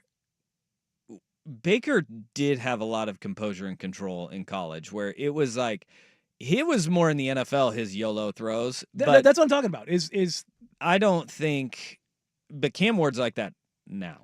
Yeah, you're right. I mean, and that is, I think we forget just how good Baker Mayfield was in college. Oh no, he's Heisman Trophy winner. Yeah, he's very good. He was insane, absolutely insane. I've said this all along. Yeah. If I had my choice and the Raiders were going to take one of the two quarterbacks, I would take Cam over Shador. I would. I've been saying that for months. I draft an O-lineman. Look, I'm saying gun to your head, you have to take one of the quarterbacks. Which one are you taking? Cam Ward. Okay. I'm taking Cam Ward. In it's tougher, but at the same time, I think that you can't. I think it's a lot harder to beat out of a guy just take a sack instead of turfing it. I think with a guy like Cam Ward, you can say, buddy, your process is a little jacked up here. And that you can get through a little bit easier to a guy who's going to try and push the ball down the field and is used to getting the ball out, where I think there's a lot with Shador of paralysis by analysis, where he's sitting back there and he's like, wait a minute. It's not there. And then he just takes the sack. Yeah. Right? With Cam Ward, it is not there. Well, I'm going to go back to number 2 because that was the closest, and I'm going to try and get that thing in there. And ESPN's on over your shoulder. Field Yates' latest mock. Cam Ward 3 to the Giants. Yeah. Shador Sanders 6 to the Raiders. He's not going to be there at 6, though. He's going to be there at 6. He's going to be there at 6. Oh, man. I'd almost guarantee it at this point. Well, Tom Brady will be his personal quarterback coach. Yeah. The scary part of that is that Michael Jordan 2.0. Why can't you be great like me? Well, I'd be terrified of that, too. You know?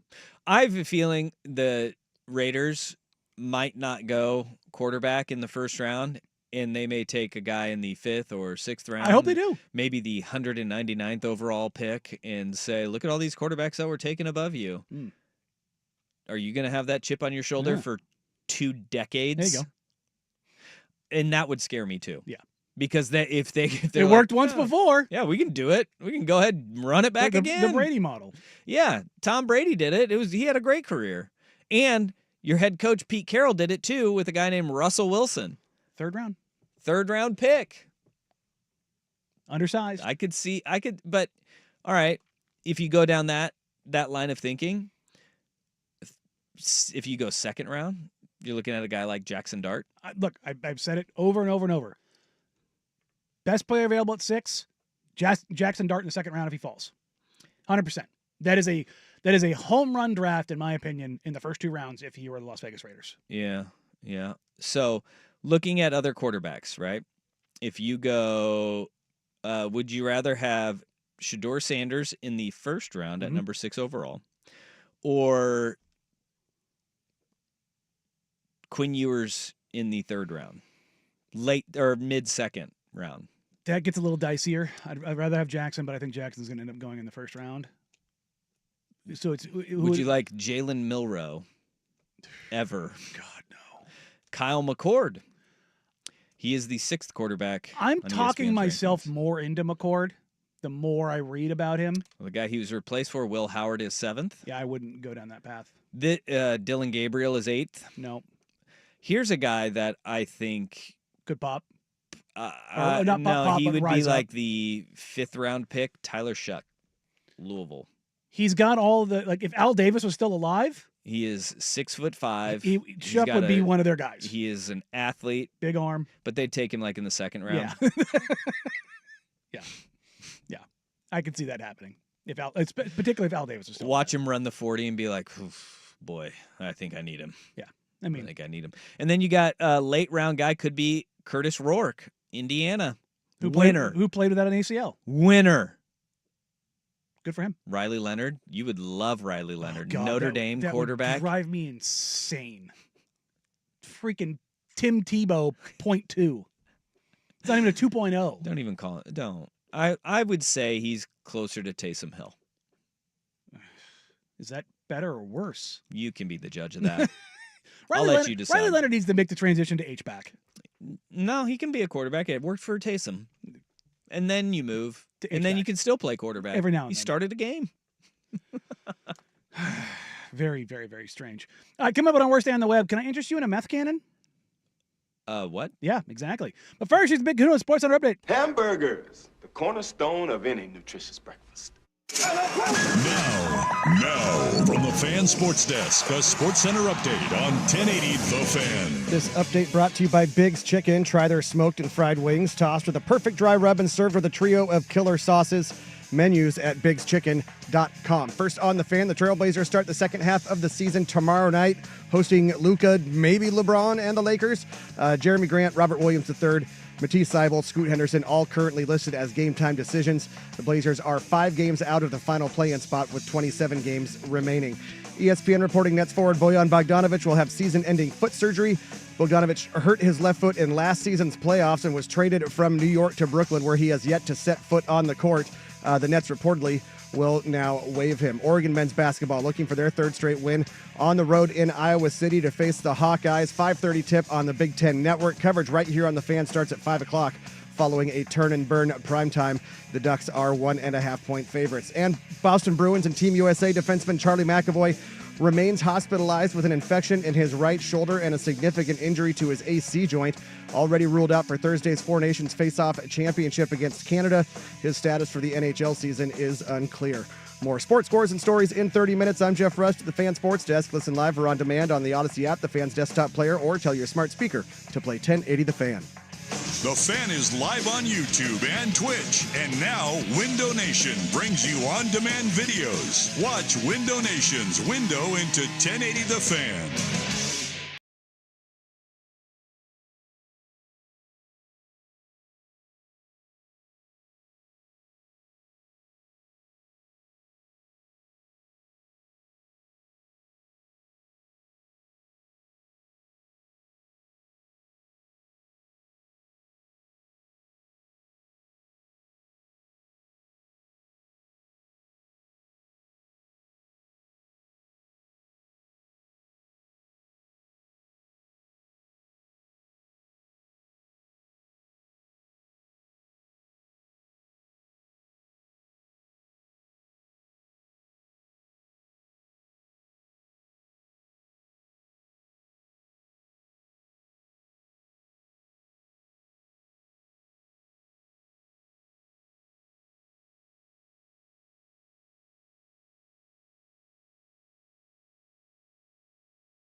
For today's worst day on the web.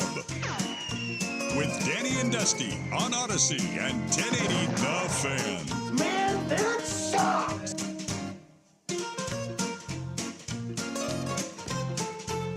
There are very few people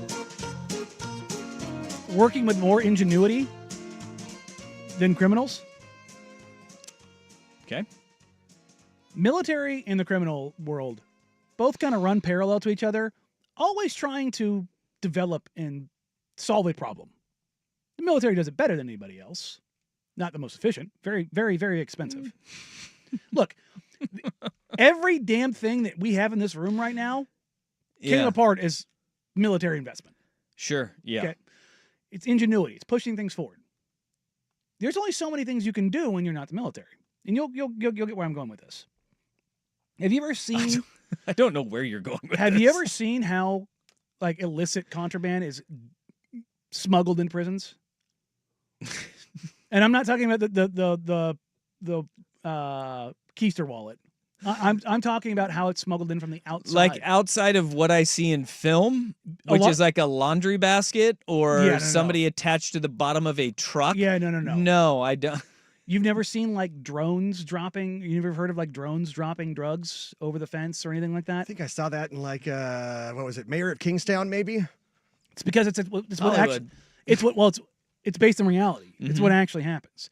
2 Colorado men were accused of attempting to use a cannon to launch meth and tobacco into a Louisiana prison. Hell yeah, brother! And not just a It's little. a long drive to bring your cannon. I mean, right? So did they get caught because they got to Louisiana and were like, now we need a cannon? Where do we find a cannon? That brought up a red flag. Well, again, the ingenuity. It was a potato gun. It's an air pressure cannon. Okay. Yep. And they were the cannon could shoot items 350 feet into the air. Well, yeah, you can't be like right next to the fence. They got guards looking at that. You got to be. You got watchtowers. Yeah, you got to be a ways away. And it was not just, this was a federal prison. Okay. So there's multiple layers of security. They attempted to launch $112,000 worth of tobacco. Well, we went over this. Carton of cigarettes is $100. Yeah, it's $100. That's not that much anymore.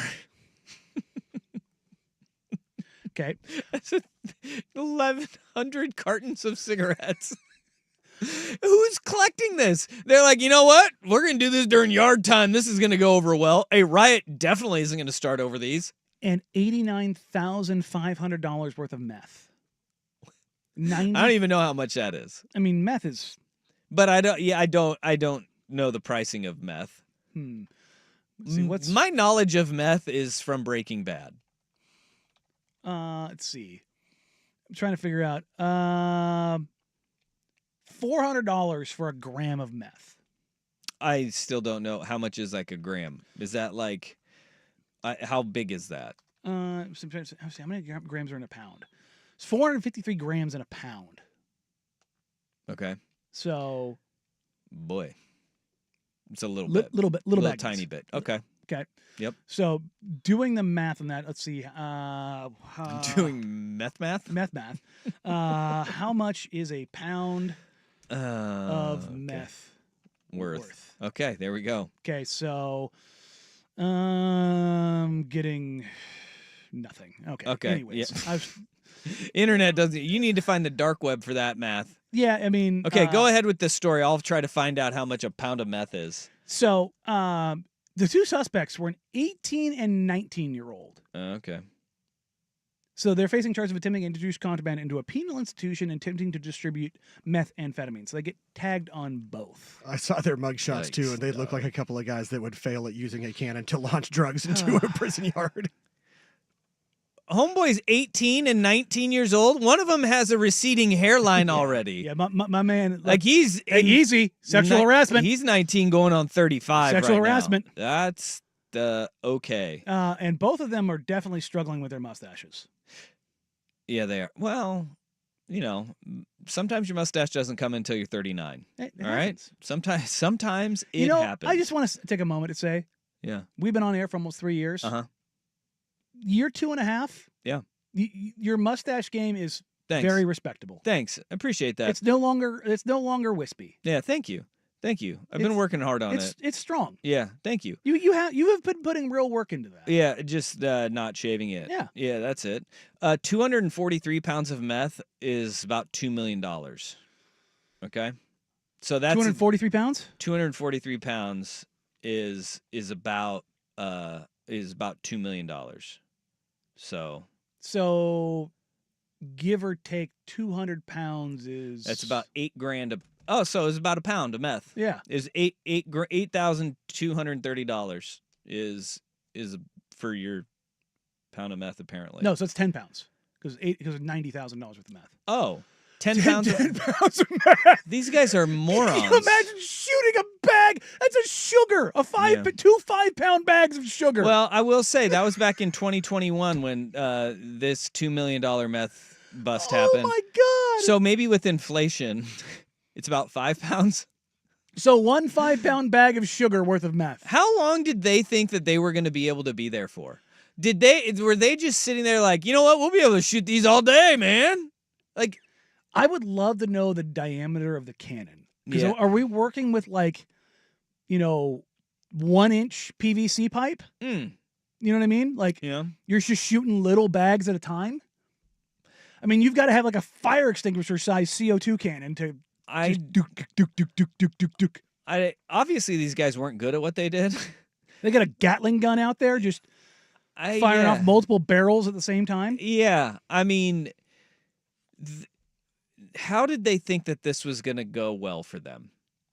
Well, it's probably the meth. The meth is I just talked myself out of that one. The meth told them it was going to be an easy call. Vancouver Ford text line. Does HR even care anymore what they find when they review Danny's search history? No, they don't. I have searched the price of meth. They quit looking. Yeah. Just today alone, where do they film porn, and what is the pound of a price of meth?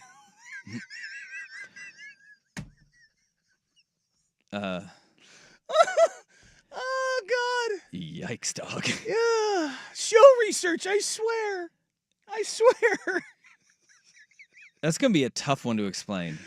I mean, we can go to the tape. Yeah, you can. We can go to the tape. You can. Just don't go to the trunk of your car, apparently. And never keep it in the trunk. Nothing ever in the trunk. Oh, man. But, yeah, I mean, they give the mug shots. They give the volume or the dollar amount of the drugs that were talked about. What we don't have here is the cannon.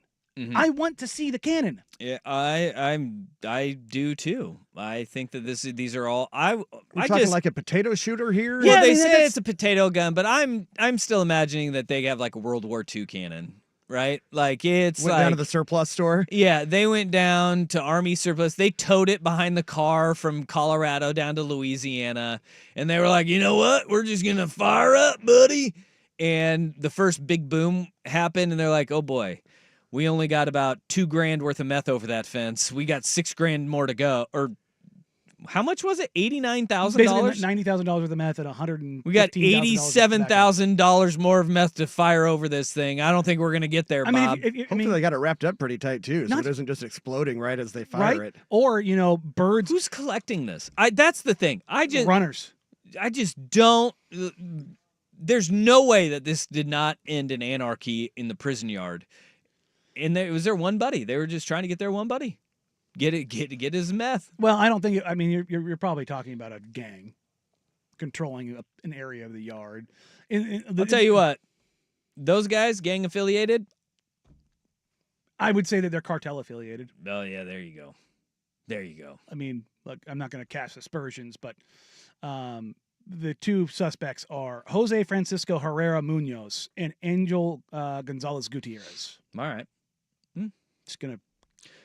When you're talking about a federal prison, yeah. And the thing is, they don't talk about how they caught him because they don't want that information out there. Very likely. Oh, I don't know. They were the guys shooting a cannon outside of the prison. I mean, that's probably how they caught him. 350 feet. I mean, you're in the air. If you're talking, so you're probably within 250 feet of the fence. I would imagine it's probably an open area. There's probably not a tree line. Relatively close. There's probably not hills. It's Louisiana. Dude, So you're probably in a swamp. They're probably at most. This And if you're talking story. about a federal prison, you've got guard towers. You've probably got drones, because these aren't the only people trying to do this. No. Like it is a known way to get things into the yard. Now all I'm imagining is there's something about Mary where the lights come on in the field and everybody starts popping up there. It's like all of a sudden the lights come on and there's everybody's just flinging their meth and there's cigarettes over the fence. I was just going to the bathroom. Whatever you say, buddy. Oh man. All right. There you go. You want to pivot from meth cannons to sweet meteors of death? Sure. Yeah. Yeah. Oh, nothing but good news. A sweet meteor of death coming your way. Danny and Dusty, 1080 the Fan. Slam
We're up against it, so we'll get to the sweet meteor death here in a little bit.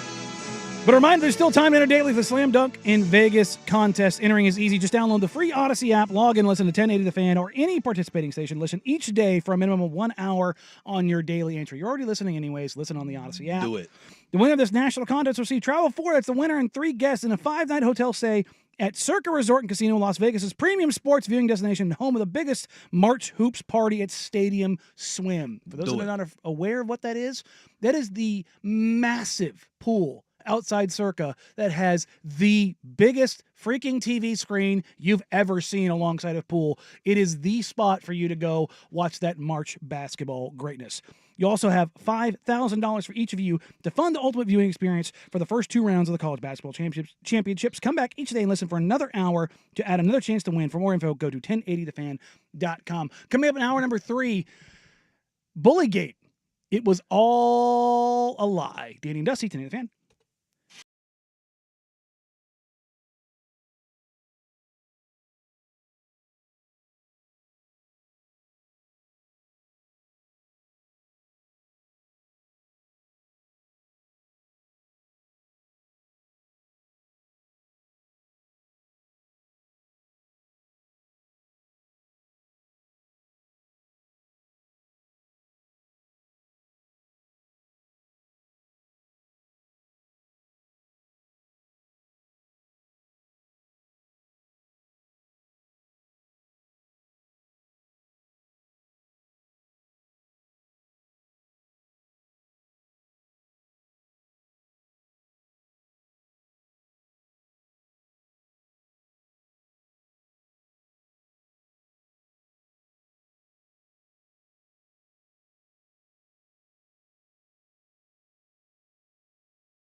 Now, from the Fan Sports Desk, a Sports Center update on 1080 The Fan. Jeff Rust with your Sports Center update. First on the Fan, Trailblazers start the second half of the season tomorrow night, hosting Luka, perhaps LeBron, and the Lakers. Chauncey Billups says he's optimistic Robert Williams III, Jeremy Grant, and Scoot Henderson will be available. The Blazers are 5 games out of the final play-in spot with 27 games remaining. ESPN reporting Nets forward Bojan Bogdanovic will have season-ending foot surgery. He hurt his left foot in last season's playoffs and was traded from New York to Brooklyn. Never set foot on the court for the Nets, who will reportedly now waive him. Oregon men's basketball looking for their 3rd straight win on the road in Iowa City to face the Hawkeyes. 5:30 tip on Big Ten Network. Coverage right here on the Fan starts at 5 o'clock following a turn and burn edition of primetime. The Ducks are 1.5-point favorites, and the Eagles promoting passing game coordinator and associate head coach Kevin Patullo to offensive coordinator. More sports scores and stories in 30 minutes. I'm Jeff Rust at the Fan Sports Desk. Listen live or on demand on the Odyssey app, the Fan's desktop player, or tell your smart speaker to play 1080 The Fan. Tired of getting dinged by subscriptions? We won't send you a bill. Portland's sports leader, 1080 The Fan.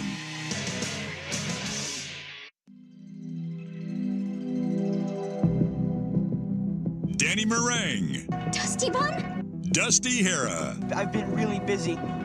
I'm trying to save the world from Russians and monsters. This is Danny and Dusty on the Odyssey app and Portland's sports leader. Of course you have. 1080. I want to hear it. The Fan. Hour number 3 here on Danny and Dusty. We're listening on 1080 AM, watching along on youtube.com/1080 The Fan or twitch.tv/1080 The Fan. We appreciate you. We love you. Thank you for hanging out with us on this wonderful, wonderful Wednesday. Love you. It's a great place to be. You know what? It's a great day also if you're Richie Incognito. Oh. Tell me more. He is victory lapping bullygate. Yeah, he is. Now, this does not rise to the level of the Duke lacrosse scandal and the woman at the center of that saying she made every bit of it up. Right. Because she destroyed lives in a irreparable way. Yeah, guys had to change their names. For 20 years. Yeah. But Richie Incognito's career was severely derailed. He was slandered, drugged through the mud. Look, Richie's not a great guy. Like nobody's singing those praises. No, he is not a great guy. He is the Bill Romanowski of offensive linemen. Yeah, he played for 5 years after this, though, yes, in the National Football League. And, I mean, that's a very good run, especially when he played, I think it was 7 years prior to this happening. So, I mean, he was a good offensive lineman. He was a really damn good offensive lineman. That, but it did not ruin his career. He went to the Pro Bowl 3 times after this happened with Jonathan Martin in the bullying situation. Jonathan Martin has now come out and said that he never believed for a second that he was bullied by Richie Incognito, and yet he doubled down that path over and over and over again. Yeah. And everyone carried that water.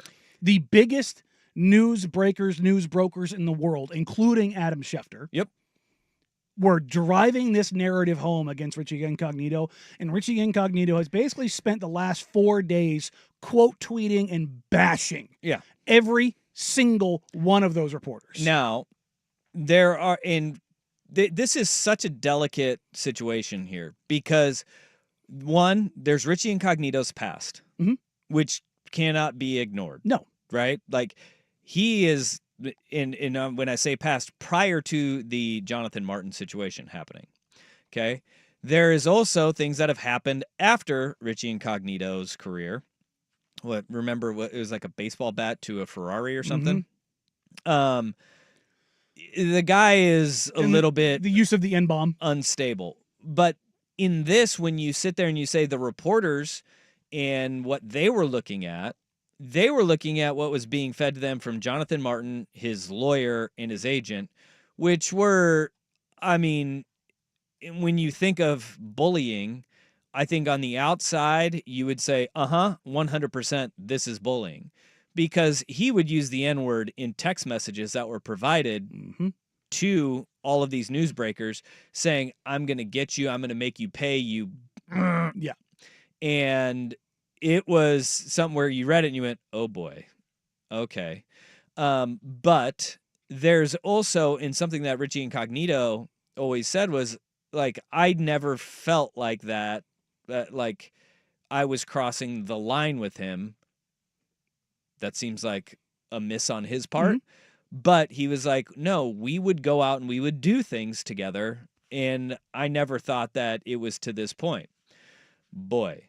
So I can see where, like, guys like Schefter and, Mike Florio of Pro Football Talk, why they took this story when you're looking at text messages that Richie Incognito has sent to Jonathan Martin, where you're like, yeah, that's not right by any normal person. What Jonathan Martin is now saying is that basically he didn't want to play football anymore. He didn't want to own up to it. And so he went with the bullying thing. And his mom is the one who is the biggest carrier of water in that situation. And his mom really ran with it because he would have had to give back a lot of money. His signing bonus. If he would have just quit playing football and been done with it.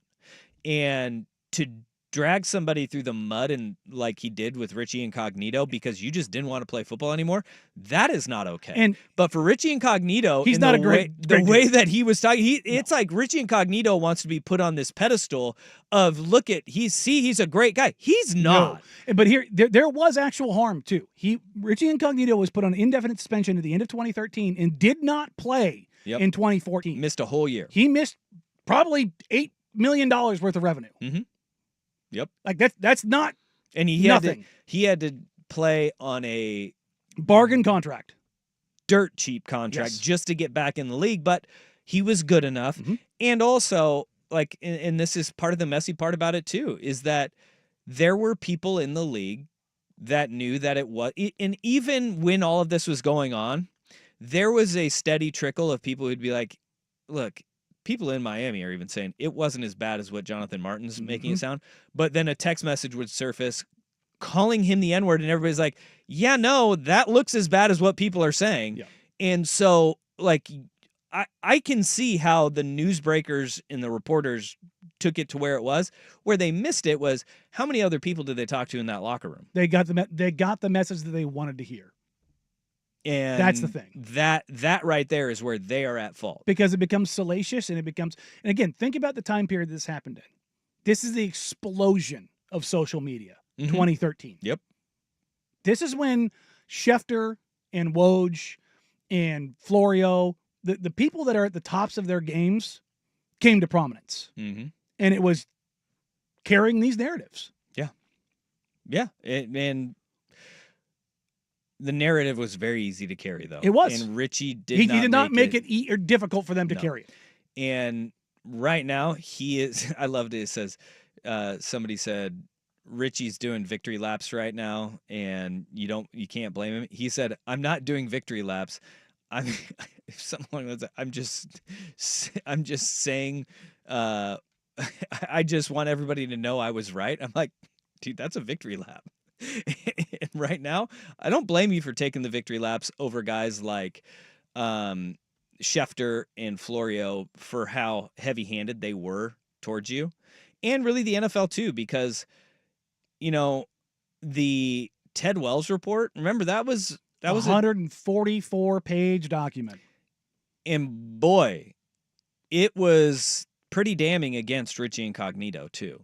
And that was on top of, like Schefter and Florio, maybe they didn't dig as deep as they could have or should have. Well, the Ted Wells report did, and it was still really damning. What nobody could really tell at the time was that Jonathan Martin was lying about the fact that he actually felt bullied, and this is where he quit football. And did Richie Incognito cross a million lines? Yeah, he absolutely did. And I don't think that anybody now, and even back then, would sit there and say, yeah, what you were saying to him and what you were doing to him is acceptable. But it also did not affect Jonathan Martin to the degree that he said. In fact, Jonathan Martin is saying, I didn't feel bullied. Like, it was just sometimes in locker rooms, and it's such a weird thing to describe to people, because in locker rooms, you have these absolute loose cannon wackadoodles that in no other situation of your life would you ever interact with, hang out with, be so close to, but you are, because it's the locker room and those guys are around, and you in order to be on that team and be in work together, especially in an offensive line unit, a group you tolerate that is that tight. you tolerate a lot.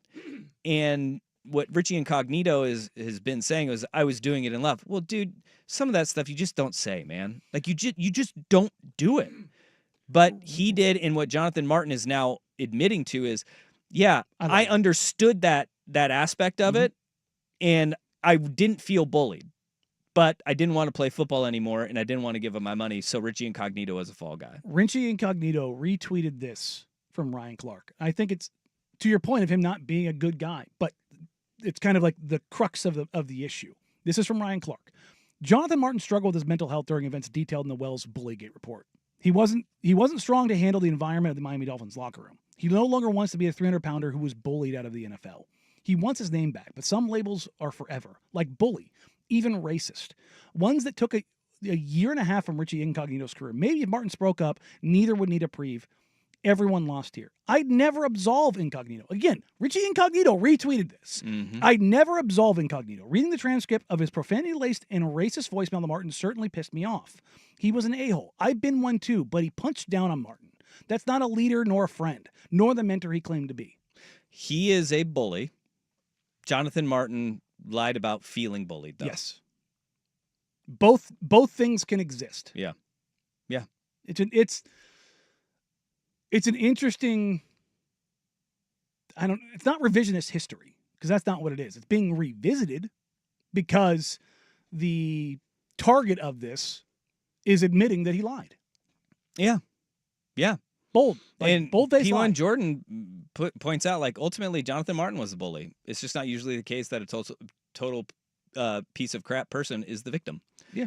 I mean, yeah, that's it right there. I mean, this is a wild turn of events, because usually people like Jonathan Martin will just take that to the grave and they will never admit it.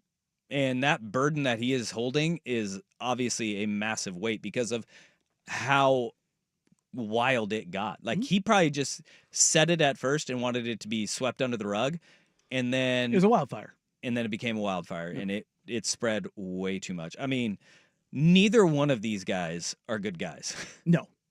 I mean, that's the moral of the story. And everyone lost. Everyone did lose. Oh, my gosh. It's Wednesday. It's 2:15. Which means it's time for Fact or Fluke. Some storylines that we're wondering, are they fact or are they fluky? Danny and Dusty, the Fan.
2:15 on a Wednesday, which means it's time for Fact or Fluke. Yeah. Some storylines that we like that we are wondering, are they factual or are they fluky?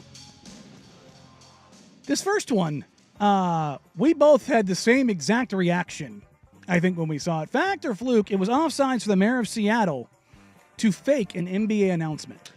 Yeah, if you missed it, the mayor of Seattle went out and he was giving like a speech, and he went and grabbed a basketball from under the podium and started like spinning it in his hands and saying, "I have an announcement to make," and the entire place just erupted. And then he goes, "No, I'm just kidding. I had to change it up." Apparently, he went off script during his speech, and it could not have gone worse. Boy. The people of Seattle are furious with their mayor. Do not toy with the fans of a franchise that was stolen away in the middle of the night, particularly after those same politicians promised the team wasn't going anywhere. Well, he was not, but the mayor that was residing in office was sitting in the front row, and I'm sure he did not appreciate that. But I also think like it was a long and boring speech that he was giving, and he said he just wanted to change it up. I say it fluke. Like, I don't think it's that far offsides. People that got actually upset about it. Are you really mad that he did that? Are you really mad that he did that for a fraction of a second? And they're just like, no. Because what do we all know? What do we know about expansion? The team's coming. It's safe. But still. Come on. Don't toy with people. Don't. A politician toying with people? No way.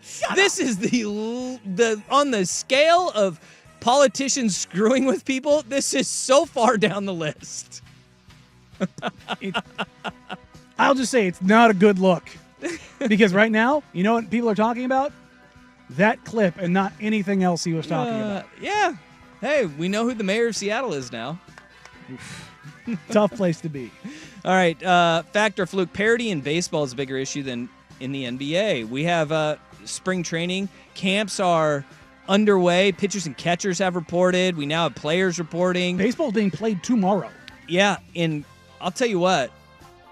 Big spenders went and they spent money in baseball this year. I'm going to say this is a hard fact. There is no sport like baseball in the sense of the salary cap doesn't exist. You spend what you spend, and there is a near direct correlation, unless you're the New York Mets, with spending money and winning. Yeah, that's where I'll go. It's a fluke because the NBA is right alongside it. So Major League Baseball has had 4 champions in the last 5 years.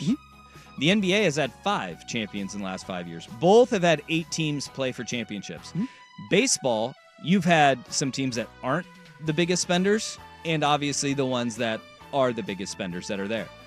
I think that the parity issue with the NBA is more exacerbated because they have a salary cap, and you still have the same problems of the consolidation of talent. Only a handful of teams have a chance to win every year.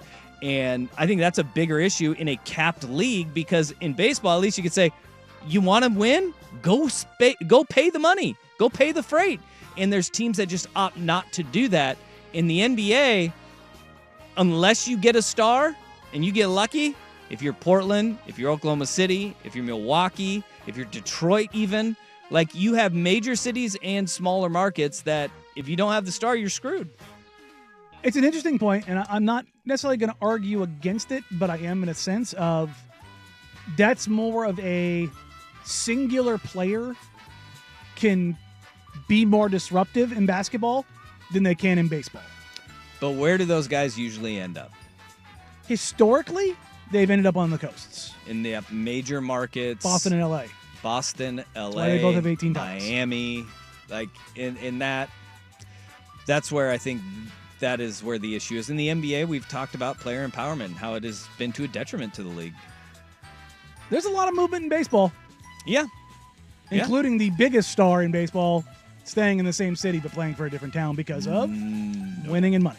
Yeah, well, winning and money. They're willing to pay. And what is the biggest criticism of the Angels? Go spend money on somebody else to help Mike Trout and Shohei Ohtani. Not name Anthony Rendon. Oh my God! Who's injured again? Injured again. Not going to play. Hey, that guy, professional bat getter. Fact or fluke? The NBA needs to take a page out of the NHL All-Star experience. No, fluke. You can't recreate what the NHL's doing. You can't do it because if you go country by country and you want to go that way with it, you're not going to still get that sense of pride that what you see in hockey because these mofos are playing as hard as they do in the playoffs for All-Star Weekend. One guy for the Bruins is actually took a pretty severe injury. He is now in the hospital because he's got a separated shoulder and an infection in his AC joint. Yep. You telling me you're going to get that replicated in the NBA? Hey, look, the wonderful show, Primetime with Isaac and Suk, following us. I heard Suk yesterday as we were getting off air talking about the Red Wings captain. The Red Wings haven't been good for a while now, and their captain is out there saying that this game is the most important game he's ever played in. Yeah. An all-star competition. Very good. I'm going to say fact and not do it by nation. USA versus the world. USA versus the world. Put it to the test if the world is catching up to the U.S. Yeah. Put Jokic, Giannis, Shea, Wemby, all on a team. I hope they would care.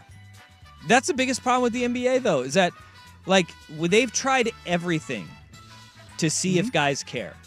And it's hard to even... We talked about this leading into the Olympics. It's hard to convince guys to go to the Olympics now. I mean, that's once every 4 years. And they don't do it like every other nation does it, where these guys are all like France and Serbia, like Canada. They're brought up together. Like, we do it in a sense with the Nike teams, the Team USA / Nike teams, the U17s, U18s. But after they get to the NBA, other than getting to Team USA minicamps and the World Championships, they don't come together. And even then, when we do the World Championships, we send the B team. I loved the quote from Kevin Durant in what's it called? Court of Gold. Court of Gold. Don't use up too much because that's where I was going to go next. Oh, okay. Well, we'll play it next then because Kevin Durant touched on that and it was hilarious. For those that have not seen it, I watched most of it last night. But I also think it would be the problem doing this All-Star Weekend. How so? With what he said. Okay. So there you go, ladies and gentlemen. It's fact or fluke. Some things we like, some things we don't, and whether they're fact or fluke. Every Wednesday at 2:15. Coming up next, that Court of Gold documentary, following along with Team USA, and also getting unfettered access to other nations' locker rooms. It made for some pretty compelling television. But first, here's Big Kahuna Sports and Update. You ever had a Big Kahuna burger? Now, from the Fan Sports Desk, a Sports Center update on 1080 The Fan. This update brought to you by Crunch Fitness. Memberships as low as $9.99 per month. Find your Crunch time at Portland, Vancouver, and online at crunch.com. First on The Fan, the Trailblazers start the second half of the season tomorrow night, hosting Luka, LeBron, and the Lakers. Chauncey Billups says he's optimistic Robert Williams III, Jeremy Grant, and Scoot Henderson will be available. The Blazers are 5 games out of the final play-in spot with just 27 games remaining. Oregon men's basketball looking for their third straight win on the road in Iowa City to face the Hawkeyes. 5:30 tip on the Big Ten Network. Coverage right here on The Fan starts at 5 o'clock following a turn and burn edition of Primetime. The Ducks are 1.5-point favorites, and in the NFL, the Eagles promoting passing game coordinator and associate head coach Kevin Patullo to offensive coordinator. More sports scores and stories in 30 minutes. I'm Jeff Rust at the Fan Sports Desk. Listen live or on demand on the Odyssey app, the Fan's desktop player, or tell your smart speaker to play 1080 The Fan. Slam Dunk in Vegas is our nationwide contest for a chance to have the ultimate tournament viewing experience with 3 of your friends. More info at 1080thefan.com.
in case you didn't see it or it wasn't entirely ruined for you by social media and every excerpt that was out there, the Netflix doc Court of Gold came out chronicling the men's U.S. basketball team in their pursuit of a gold medal at the Olympics this year in Paris, France.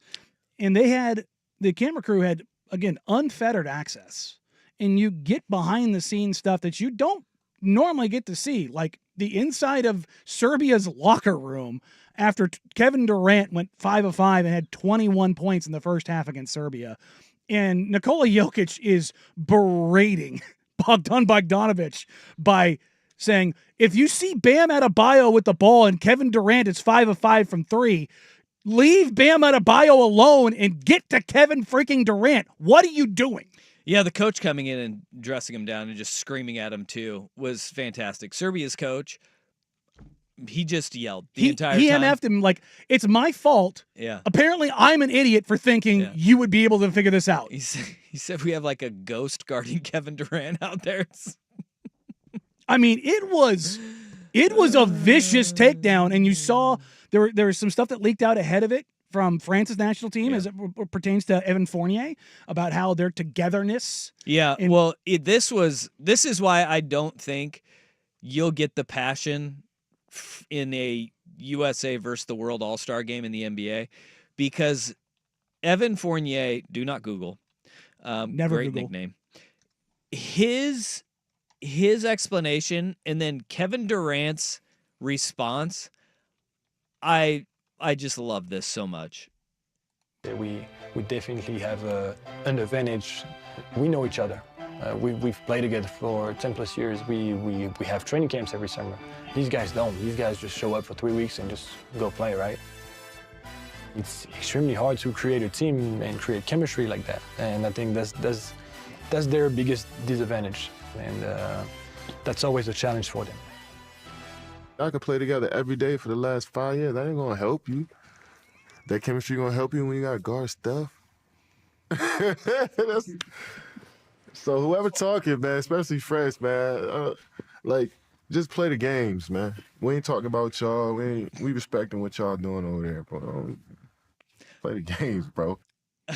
Ended up being pretty prophetic. It's the mentality of just like, dude, we're just gonna roll the ball out and we're just gonna be better than you, and we're gonna beat you. Which this U.S. Olympic team was made and catered to that. Mm-hmm. The whole idea. Do you remember the narrative? This being Ant Edwards and Jason Tatum. Yeah, like they were gonna take the torch. No, Ant Edwards got humbled very quickly. Jason Tatum, remember, didn't play. Yeah, he benched. Jaylen Brown got more run than Jason Tatum did. And who got the tick? Or not Jaylen Brown. Derek White. Yes. Sorry, because Jaylen Brown got left at home. Yes. But Derek White got more run, and that's even more insulting to Jason Tatum than Tatum did. But remember, who got the tick in the title game? LeBron, Steph, KD. Yep. 3 best players of the past 15 years. Yeah. They just said, you're going to carry us to a title. And KD gives you 21 in the first half, and Steph freaking Curry, the final 2 minutes of that game, burned France to the ground. I'm interested. You said you watched most of it. Do they go into how butthurt Jason Tatum was? They do not. No. That part of it was left out, at least from what I've seen. I'm going to watch the rest of it tonight. Because I bet you that might be at the end. Yeah. Because there was fallout from that. Oh, yeah. I mean, he had some hurt feelings over his lack of playing time. And then anybody who says otherwise is lying through their teeth as far as like how a player is going to feel. That was directed to Jason Tatum. Unless you're Tyrese Halliburton, who was just along to get he had the meme, when the group project. Just when here for a good time. When you get an A on the group project and you're just sitting in the back smiling. Yeah. Hey, I'm here. I got it. Got my gold. He knew the deal. Yeah. He was there to be a guy if they needed one. In hindsight, with the way that he's playing this year, I think you can kind of see why. Because he knew he wasn't right still. His hamstring, yeah. And here we are 6 months removed from the Olympics, and he's still not looking okay. He has moments. Mm-hmm. He has games, but he also had that game here in Portland or in Indiana when Toumani Camara blanked him. Yep. 0. Like nothing. That was here. It was. Yeah. He went 0 for 3. Yeah, he only took 3 shots. Hell yeah, Tumani Kamara. But I do think it's very interesting, and I have made no bones about this. Right now, today, I believe France will be the favorite in LA. In 2028? In 2028. Come on, Cooper Flag. I we need believe you. that in 3 years, Victor Wembanyama will be the best player on the planet. And there has not been a team that had the best player on the planet outside of the U.S. that had the others around them. Yeah. You can make the argument for Serbia with Bogdanovic and Jokic. But I mean, the rest of those guys, they're EuroLeague players or guys that play in Serbia. Like, don't get me wrong, they're good basketball players. But after Jokic, the fall off is pretty substantial. Yeah. When you're comparing them to the overall talent. Again, we're talking about Jason Tatum, a guy who's going to finish 4th in the MVP voting, who was left out of games. That ain't it, dog. Imagine if France had Jason Tatum. Do you think he's not playing minutes? No. He's going to be the second best player on France. I think he's going to get all the minutes, yeah. I'm looking at the French national team, like their roster from last year. And so if you look at it, they had Frank, what is it, Ntilikina, yep. Frankie Smokes. Who's not very good in the NBA. You have Nick Batum, who's going to age out by 2028. Yep. Same with Fournier. Fournier will age out by 2028. Rudy Gobert will be on the back end. And then who else is there? Well, coming up, you've obviously got Wemby. Yeah. You've got Bilal Coulibaly, who, before getting a little bit of an injury, might have been on pace to win Most Improved Player in the NBA this year in Washington. I know it's hard to see that. Also on Washington, Alex Sarr. Oh, Alex Sarr. Forgot about him. Also a very likely top 10 pick in this draft, Nolan Traore. Also a likely top 10 pick in this draft, Noah Senge. Okay. You picking up what I'm putting down here? That is a lot of very young, very talent-rich, high-level prospects that are all coming out of France at the same time. What this reminds me of is Spain's golden era. Mark and Pau Gasol, Sergio and Rudy, Sergio Llull. Like you just look at the guys. Like this is always going to be the issue until the rest of the world truly catches up. The volume. But when a group comes together over a period of time, it will be interesting to see what Team USA looks like. What that will look like, and how much more they lean into a team style game when they don't have to cater to Steph, LeBron, and KD and just say roll out a ball and we're going to go, because that will have to be the pivot and the transition, because it'll be, for all those guys that you just mentioned for France, that is awesome, and they're surrounding Victor Wembanyama, no doubt about it, right? But for Team USA, it will be, you mentioned a bunch of guys that are top 10 picks. A majority of the other guys that are going to get drafted are going to be top 10 picks too. Well, and they're going to be American, right? So, like Cooper Flag, or, you roll out Ant Edwards is going to be a big focal point. Devin Booker will still be. Is Joel Embiid healthy enough to play? Who knows? You're probably going to cycle out by 2028. Anthony Davis, he won't be there. There's going to be a lot of guys. That's what I'm saying. This team's going to look Let's just go completely through the list real quick of who could be on this team for Team USA, right? Is Bam Adebayo going to be on that list? No. Probably not. He'll be 31 years old. Yeah. Okay. Devin Booker is 28, so he'll be 32. He could be the old head. Steph's gone. AD's gone. Kevin Durant's gone. Ant Edwards, yes. Embiid, gone. Halliburton, maybe. Drew Holiday, gone. LeBron, gone. Tatum, maybe at 30. Derek White will be 34. I mean, so you're talking about possibly Tatum, Hallie, Ant, Booker, maybe. Booker, yeah. At 32, as he's the old head. What you're looking at is, the next crop. The next crop would have been the select team, right? Which had Cooper Flag, Jalen Duren, Brandon Miller, Pods from Golden State, Jabari Smith, Jalen Suggs, Amon Thompson, Keegan Murray, Micah Potter, Trey Murphy, Peyton Pritchard, Langston Galloway. So what you're probably talking about from that group is, I would be stunned if Cooper Flag was not on that team. Yeah. Okay. Jalen Duren, no, but Evan Mobley, Chet Holmgren, yep. Yeah. And we talked about this on Rip City Wrap Up a couple weeks ago. There's a decent chance that Donovan Clingan is a center He's on a that center. Olympic team. Yeah. Would not surprise me in the least bit. 7-foot American. Well, I mean, just having one thing you have to have now in these tournaments is you have to have look, I love Mobley. Mobley's one of my favorite players in the league. Chet is a very unique and special player, but you need a dyed-in-the-wool big. Your dyed-in-the-wool bigs in the NBA who are American right now, they are Donovan Clingan and Walker Kessler, who again, very, very, very, very good defensive bigs. And then you have an athletic Duran who's going to play. I don't think he's on that team. You don't? I don't think he's on that team. Geesh. But look at where the scoring burden here is going to be coming from, right? You don't have Steph. You don't have KD. You don't have Braun. 4 years. We'll figure it out. We'll make SGA American by then. And we did it to Embiid. It's true. He had 3 different nations: Cameroon, France, and U.S. See?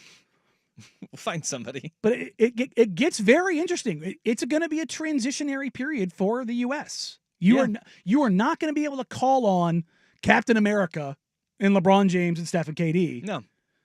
You can't call up the Avengers anymore. Well, none of the top 3 players in the world will be American by that Olympics. Because if you continue to think Wemby, Jokic, and SGA. Jokic would be 34. He turned 30 today. Yeah. So he'll probably fall down. But Luka the guy doesn't jump, so maybe. Maybe his game ages, and particularly with the Olympics. And how, again, stylistically and growing up and playing together in the system and all those kind of things.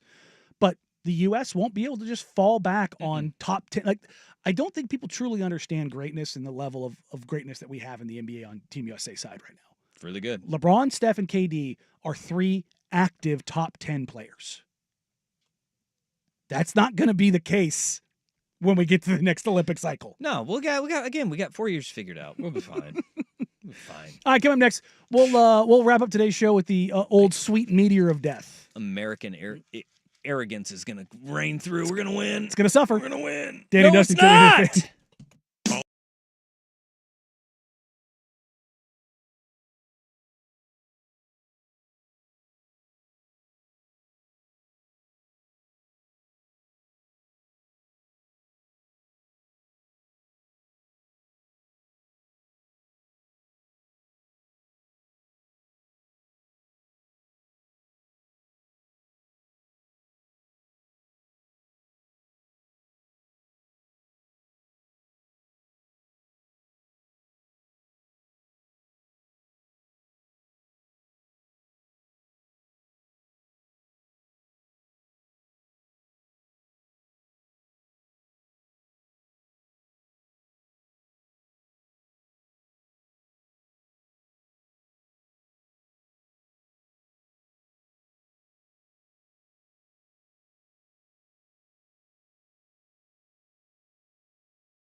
Word life.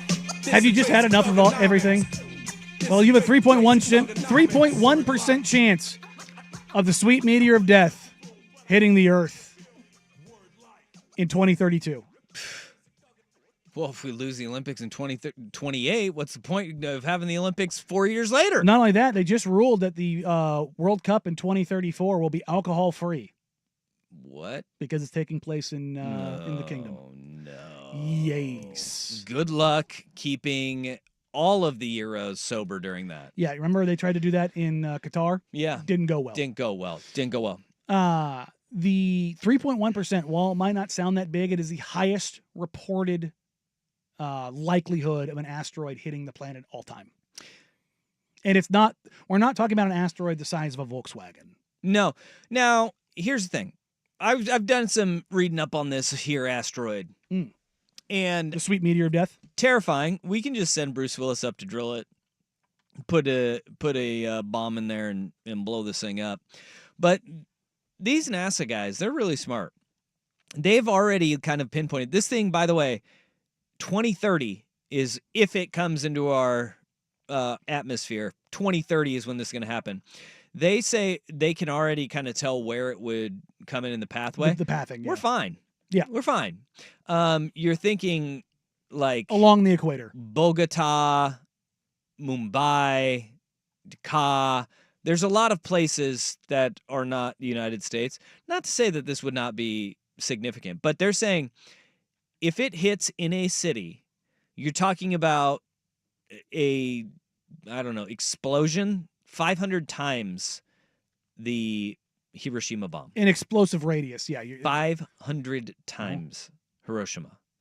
That's crazy to think about. If I remember right, that is on par with one of our nukes now. Now they're saying it's not a planet killer, not a dinosaur killer, right? But could you imagine if it hit not in a city but in the ocean? If it lands in the ocean, it'll create a tsunami. You're talking about and scientists say if it hits in the ocean and it hits relatively close to shore, you could see the largest ever recorded tsunami, just wiping out entire coastlines. Mm-hmm. Dude, that's the terrifying part because the likelihood of it hitting a city is actually pretty small. Ocean, lot larger. 77% of the planet is made up of ocean? Yeah, that would be altering, and it would affect so much. Tides, it would affect currents, all that stuff. It would not be good. This would not be good. But 3% chance, I feel like it's okay. And one thing that I have found out, do you know that we have asteroid deflection technologies? Yes, straight out of Armageddon. NASA has successfully tested it, and China is working on it. Is it a giant umbrella they put up over the Earth? It's a detour sign. They posted it's like, go this way. You got to go around. They got the guy out there with an orange vest just floating in space. You got to go around. I think lasers. This is what Space Force is for, right? Space Force is to make sure this asteroid does not get to Earth. 3% chance. 1 in 32, right. If you want to make it sound scarier. We're all right. As a quick fact check, I was off by a 0 on the difference between nukes with Hiroshima and today. Oh, we have 50 times? 3,000 times. It's an adding a zero, not taking one away. Yikes. Yeah. I'm not nervous about this. Nah. Science says don't be nervous about this. Live your life. It's a future us problem anyways. And we got asteroid deflection. Who knew? Love it. Who knew? Great to see. Yeah. All right. Well, if you have a business trip to Mumbai in 2030, cancel it. Just cancel that. Yeah. Or Bogota. Unless that's the way you want to go out. All right. We only got 2 hours of power from their mouths to your ears. It's prime time with Isaac and Sook. And then Duck basketball after that, taking on the Hawkeyes in Iowa. Have a great Wednesday. We'll see you Thursday, noon to 3, right here on The Fan. Bye. Where do they film porn? And what is the pound of a price of meth. Oh, God. Brah, you down. You need an Onaloa mixed plate from 808 Hawaiian Restaurant. Takeout, delivery, or dine-in at 808 on Burnside, Woodstock, Beaverton, or order online at ate-oh-ate.com. I'm Marcus. Ahui ho. Mahalo. Searching for the perfect blend of performance and luxury? Look no further than BMW Portland. With an exceptional lineup of new and certified pre-owned BMWs, your ultimate driving machine is ready and waiting. As Portland's exclusive BMW dealer, we're proud to offer special lease and finance options through BMW Financial Services, making your dream car more attainable. Conveniently located off Southwest Jefferson, just off Highway 26, we're here to serve the entire Portland-Vancouver metro area with unparalleled service. BMW Portland, Portland's only BMW dealer. Online at bmwportland.com. Do you have 3 ex-wives and your current trophy wife wants a life insurance policy 3 times the size of the policies you had to purchase for your previous mistakes? If so, you need to call Big Lou at Term Provider, 800-700-6898. Big Lou is intimately familiar with your problems, and if you're 50 or 60 years old and in reasonably good health, a $1 million policy should only cost about $100 to $200 per month. Big Lou may have a solution for your previous policies as well. You may even save enough